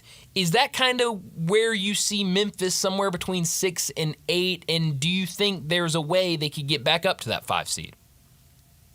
Yeah, I wouldn't rule it out. I would say that there is a pretty big gap, at least in my eyes, between where Memphis is now and a lot of the 8 seeds. And I don't think most of the 8 seeds, outside of maybe Gonzaga, have a ton of upward mobility to fix things. So I think the 7 is somewhat of a floor. Now, obviously, if they lost, like a home game to Rice would be a good example of a game that could torpedo things further. But I like them as a 7 for now. But I think the 5 is not out of the question if they can win out and roll through the conference tournament. We also don't know, again, how the committee really sees this Memphis team other than that top 16 reveal. It's possible that gaudy win-loss record combined with some of the big wins in non-conference give them a little bit of an edge compared to where the bracketology folks have them. I've heard a lot of people here in Memphis talking about this Tigers team and saying they play to their level of competition. If they're going to go out and play a team like UConn, a team like Michigan State, you're going to see them have a great performance. But if, in this conference, we've seen them struggle at times against some of these American Athletic Conference foes. Am I crazy for... I'd rather them be a 6 or 7 seed where they're probably playing one of these power conference teams rather than being on that 5 line and having to play one of these really good mid-major conference championship teams. Am I crazy for having that opinion? I don't think you're crazy. I mean, we already saw what happened in the Arkansas State game, and even against Louisiana Tech, who wasn't finished quite as well as you would have liked, but that was a team that had a lot of talent, and both those teams really pushed Memphis. Obviously, Arkansas State beat them. So yeah, look, I think there's something to be said for those teams being really good, and also that maybe there's a level of seriousness that Memphis takes, say, a Baylor or a West Virginia that they might not take, a High Point or a UC San Diego. Yeah. All right, we'll sticking in that realm. I'm sorry, I had something in my throat a little bit. We had Blake Love on a little bit earlier, and I told him I would be remiss if I did not ask you this question as well. A lot of communication and conversation has come about of, or at least in circles that I'm in, of which is tougher to accomplish: an SEC tournament victory is in winning the championship, or an NCAA tournament right now. I still think the NCAA tournament is such a unique challenge because you've never played against these teams. The scouting is so challenging.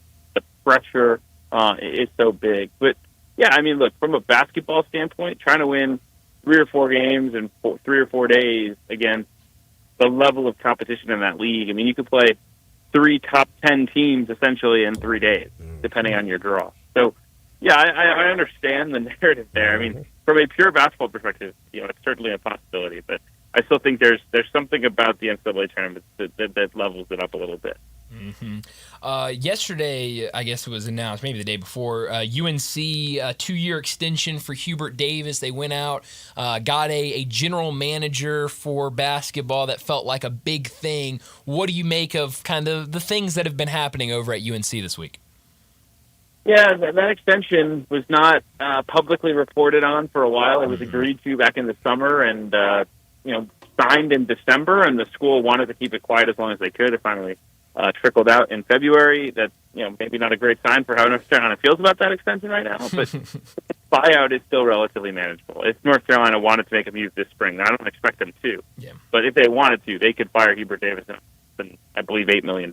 So that's not going to be what stops them. I think he will get another year, save for something crazy happening down the stretch.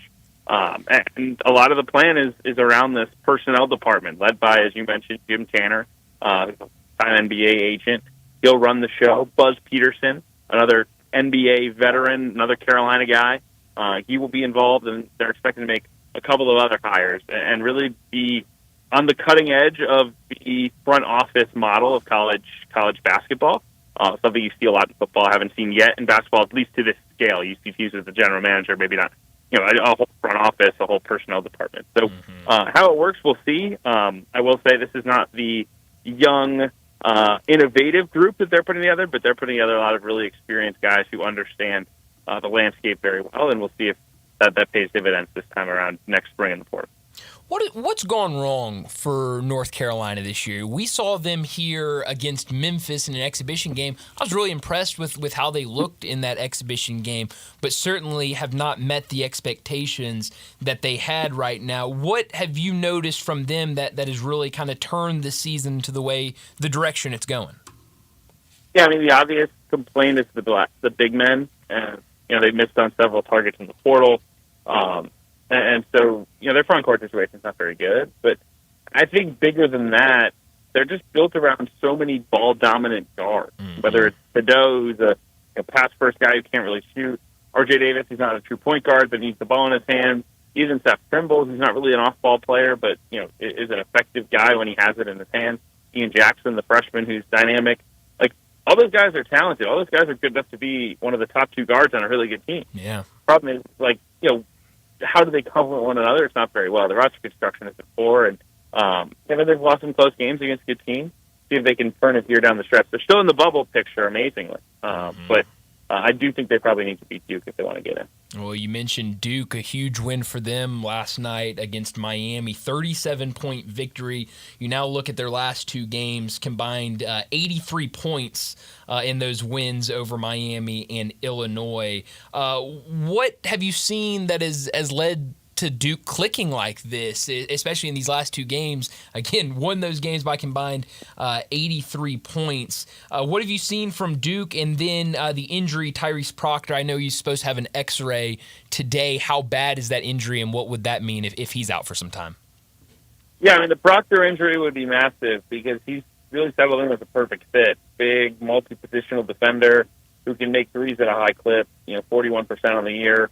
Has made 64 of them. Their biggest, best 3-point shooter. So if he's out for March, that would be massive. Obviously, fingers crossed it's not serious. But they're a well-oiled machine right now because their size and length makes them great defensively, great on the glass. They have the shooting with Knipple and with Proctor to really space it out for Cooper Flight, create shots, and then they get a ton of their misses on the offensive glass, which is a really difficult recipe. Like Illinois, I actually thought, I was at that game on Saturday night when they bludgeoned a good Illinois team, and I actually thought Illinois' first shot defense was pretty good. Yeah. But a really good rebounding team in Illinois could not keep Duke off the glass, and that was a disaster. Yeah, it was a shocking result over the weekend. And now it sounds like Jay Lucas is going to be the next guy at Miami. What are you hearing with that situation, and how do you see that fit with him and Miami? He's been the primary recruiter for Duke over the last 2 years. If he is the next guy at Miami, what will that mean, especially with some big names in that class for Duke? Yeah, my sources basically tell me it's a done deal that he'll be the head coach of Miami. Obviously, some I's to be dotted, T's to be crossed, but the expectation is he'll be there. He's a young guy, certainly has made his name on the recruiting trail, but has deep basketball ties. His family, John Lucas, that whole bloodline of people have given him a background in basketball that is second to none. He has a good reputation. Obviously, it's a big jump to go from assistant to being a high major head coach. Sure. We'll see how he navigates that. But as you sort of alluded to, the recruiting aspect is what's most interesting. He has a relationship, obviously, with the Boozer twins, who were between Duke and Miami last time. We'll see if things open up. He also is the primary recruiter for Shelton Henderson, another high-level recruit who's committed to Duke this spring. So an awkward situation with him still on the staff at Duke for the rest of the year, navigating that process. But, I would not be shocked if they flip one, maybe two big names here in the next weeks and months. It'd be huge. Kevin, all of life is about getting up off the mat and how you kind of come back from adversity, and most of sports is. So sticking in that vein, I want to go to St. John's and look at Coach Pitino and how he's bounced back, obviously from the disaster of how he left or departed Louisville, to going to Iona and now creating seemingly a monster back in St. John's land. What says you of how the coaching job that he's done with those players? Yeah, it's been remarkable. I think Rick has always been sort of the guy that everyone in the country believes, like, you give everyone the same level of talent, and he's probably going to win the most with those players. Yeah. And I think he's done a great job at St. John's of building a roster in his image. Like, this is not the prettiest team to watch, but they're elite defensively. They're long and athletic. They play unbelievably hard. They've had some retention year over year, which has allowed guys to get better. I mean, you could argue their two best players are R.J. Luis and Zuby Ejiofor, who were both there last year, went through the disappointment of missing the NCAA tournament, and now have emerged into superstars this year, along with Kadari Richmond, who was at Seton Hall and has familiarity with the league. So they're tough, they're elite defensively, and they will have a great game plan every game, especially in March, as Pitino has proven over the last several years. So they're certainly a factor. Yeah. Kevin Sweeney joins us every week from Sports Illustrated to talk college basketball. Go give him a follow on social media at CBB_Central. Since the last time we talked with you, two new gambling investigation stories coming out over the weekend. Fresno State held out 2 players, and now today, news coming out from New Orleans that they have held out 4 players since January because of a similar situation. What do you make of this? I was reading over on Sports Illustrated, Pat Forty had a story kind of about this, the link between what we're seeing in the NBA with some of these gambling stories and now in college basketball. There was a quote in there that really stood out to me. It said, quote, "If gamblers and game fixers were indeed at work at those schools, they preyed on some of the least funded teams and athletic programs in NCAA Division I." When you think of and you see these names, I mean, Fresno State, New Orleans, North Carolina A&T, Mississippi Valley State, what do you make of these stories we're seeing in college basketball? Yeah, we're still working on establishing some connection between some of these schools' situations. My understanding is the Fresno one is not related to the larger FBI scandal. This is more just like idiots being idiots. Like right. Someone's mom, I think, convinced a couple of the Fresno players. But you're correct. Like, essentially what has happened in a lot of these circumstances is gamblers who can put tens, if not hundreds of thousands of dollars on games have convinced individual players or small groups of players at schools with not a lot of money to throw part of it, whether that's slow down the pace in the first half, make sure we lose the first half, go compete in the second. And a lot of these kids, it feels like a victimless crime, right? I mean, we're a bad team anyway. Who cares if we lose the first half? I can still go compete in the second. There's a lot of things like that. So there's work to be done both at an NCAA level and also from a federal legislation standpoint to get this right. Having questions about integrity is, not something that's sustainable for this sport long term. So, look, I think some issues with prop betting is something I think that will get addressed here very shortly. The other thing I would tell you is, maybe there's some bigger picture stuff about limits on smaller conference games. Like the idea that you can bet tens of thousands of dollars on, Southland Conference basketball probably isn't a good thing for the sport. Hey, you're probably onto something there. Tonight, really big game in Big Ten play. Michigan State on the road against Maryland. Michigan State 8 in the AP poll, Maryland 16. You look at Maryland on a 4-game winning streak, but you look at that the level of the teams are playing in Big Ten, more to the middle, lower part of the Big Ten, going up against a Michigan State team that has been red hot really all season. How do you see this game playing out tonight? Yeah, Maryland's been awesome lately. They play their starters huge minutes. They've calling themselves the Crab Five, which is just awesome. But it's a really good starting unit. I mean, they have size, they have physicality. Their point guard play with Jacoby Gillespie has been phenomenal. I really like this group, and I think the atmosphere is going to be phenomenal. I think they pull off a huge win here and vault themselves into a serious top 4 seed range. Yeah, that'd be a huge win. Kevin, we got to let you go early today. We got to get out of here for Ole Miss baseball. But do you have anywhere you're going this week, catching any games? Yeah, I think I'll be mostly on the couch. Got a couple local games. I may end up at Purdue, UCLA on Friday night. Still working things out. But otherwise, lots of games to catch up on throughout the country after being on the road last weekend. That'll be fun. It's nothing better than watching a college basketball game on the couch. So, Kevin, enjoy it, and we'll talk to you again next week. Thanks, fellas. Thanks, Kevin. Kevin Sweeney joining us every single week. Go check out his work on Sports Illustrated. Give him a follow on, are we supposed to call it Twitter or X? I still call it Twitter. Still call it Twitter. Yeah. Go give him a follow on Twitter at CBB_Central. Honestly, if you are a fan of college basketball, not a better follow on social media than Kevin Sweeney. Well, we're going to get to an early crunch time in just a second, but before we do that, let me remind you about our 5 o'clock sponsor. It's Jaguar Land Rover Bluff City. Jaguar Bluff City has been the premier Jaguar dealership for the greater Memphis area since 1984, and their talented team is ready to help you find your next perfect vehicle at unbeatable rates. Swing by Jaguar Land Rover Bluff City today and check out the new 2025 models like the 2025 Range Rover Sport, the 2025 Range Rover Velar, and the 2025 Defender.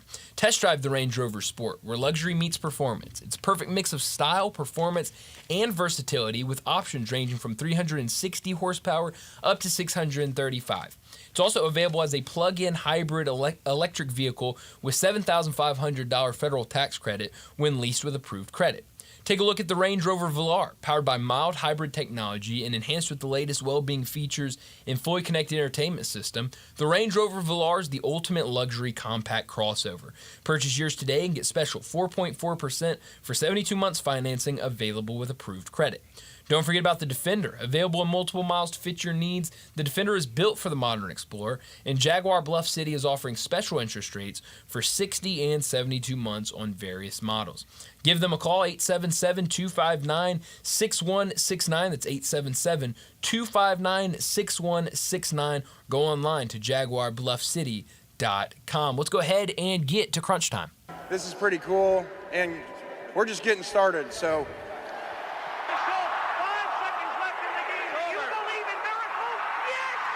Spanning the globe. Go crazy, folks! Go crazy! This is for all the biggest crunch time. You are looking live. In your life have you seen anything like that? Goodbye! Hello, Haskins. It's obviously crunch time. Hammer, nail, coffin. This baby is over. Well, Darian, what I learned today is something that we just talked about with Kevin Sweeney. The news coming out of New Orleans that 4 New Orleans University men's basketball players are a part of a sports gambling investigation. The team formally announced today that they've suspended 4 players. It came after the tweet by Jeff Goodman. This is what the tweet said. The New Orleans men's basketball team has held out 4 of its top 5 scorers since January 27 loss to Incarnate Word due to an investigation into sports gambling, sources told the Field of 68. Leading scorer James White, who averaged 19.2 points per game, Josh Short, who averaged 9.2 points per game, Day-Day Hunter, who averaged 8.2 points per game, and Jamad Vincent, who averaged 7.8 points per game, have all been out since the 74-58 loss to UIW. There's currently an ongoing school and NCAA investigation. New Orleans, who is 4-17 on the season, 2-8 in Southland Conference play, was down 38-20 at halftime of the loss to UIW. The Privateers have lost 8 straight since the 4 players last played. We're seeing this a lot lately. It feels like we're coming in far too often talking about a team having to hold out players or a team being investigated for players being involved in these gambling investigations. And it's really sad, but I go back to the story that I mentioned with Kevin Sweeney and the quote from Pat Forty. I'll read it again. If gamblers and game fixers were indeed at work at these schools, they preyed upon some of the least funded teams and athletic programs in NCAA Division I. Kevin Sweeney mentioned it. We don't know if all of these are connected, but when you are a professional gambler, first of all, it's very hard to be a professional gambler, and they love to flaunt how much money they're betting on games, how much money they have. It's very easy. It might be hard to go to Duke and say, "Hey, Cooper Flagg, I need you to slow the game down. I need y'all to just not lead by 17 points after the first half." Can't do it. He's a millionaire. It's very easy to go to New Orleans and say, "Hey,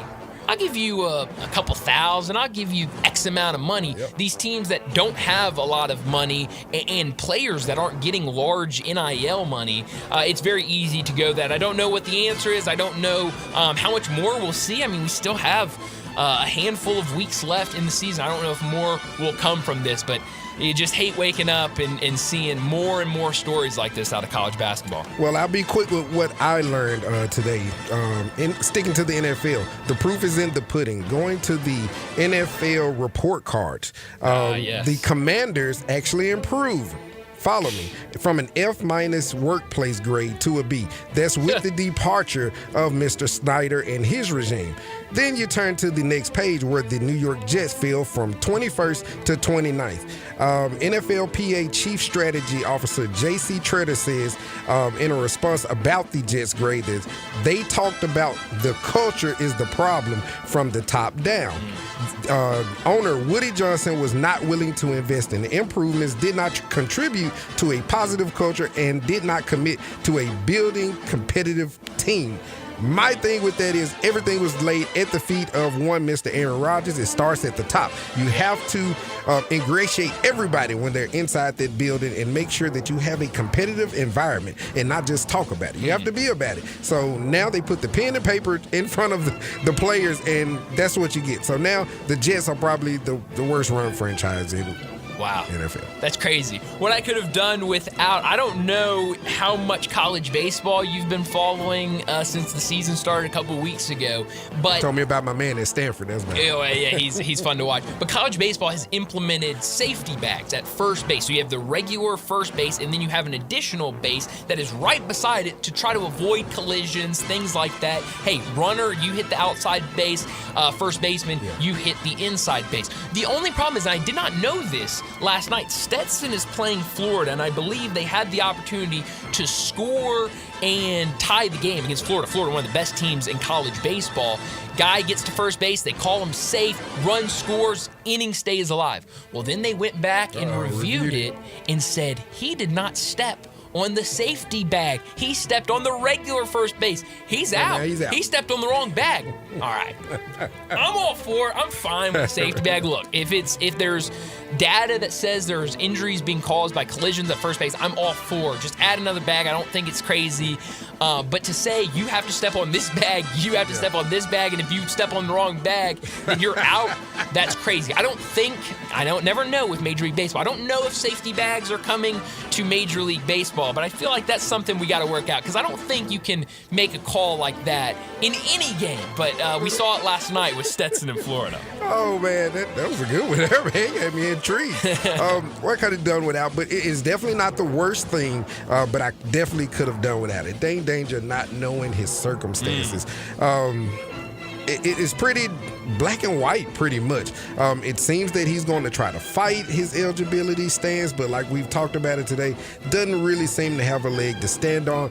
Could have done without it. Not the absolute worst in the world, but, to elocute that in front of, pretty much everyone because you got people watching on television, kind of disheartening, but we're wishing the best. And if you can get it, man, we will definitely take you back. Yeah, it's an interesting scenario. We don't have enough time to really get into it, but he was around with the COVID year, but it was only for active players. He had to redshirt because of eligibility with academics, and then he transfers midseason. I would not be surprised if someone's telling him that he has next year. Very quickly, where are you beaming tonight? Beam me to Auburn. I'll go watch number 1 Auburn versus Hottie Toddy. That's a good one. Well, I'm heading out right now. Beam me to FedEx Forum, Memphis and Rice. Only a couple more home games for the Memphis Tigers. Tonight it will be the Rice Owls. We remember only a 3-point win for them on the road. We'll see if they can cover that spread tonight. 800 smackaroonies, people. That's right. That's all the time we have. Again, we're out early today. Ole Miss Auburn coming up next. Pregame starting in just a few minutes at 5:30. Enjoy your night. We'll talk to you again tomorrow afternoon.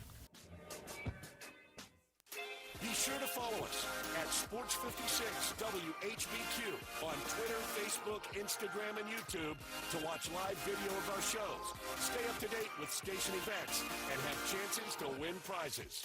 Don't miss out on anything that's going on. Follow us at Sports 56 WHBQ. At Jason's Deli, when you're dining in or picking up curbside, you can expect wholesome food and no surprises. Just delicious sandwiches, crisp salads, and quick quality meals made with the freshest ingredients and no artificial trans fats, MSG, high fructose corn syrup, or artificial colors and dyes. Around here, a lot of thought goes into what we put into our food and what we take out of it. Because you're not just taking a bite, you're getting a taste of who we are. New items are constantly being created to expand our menu for all tastes and special diets with vegan and gluten-free options available. Convenient.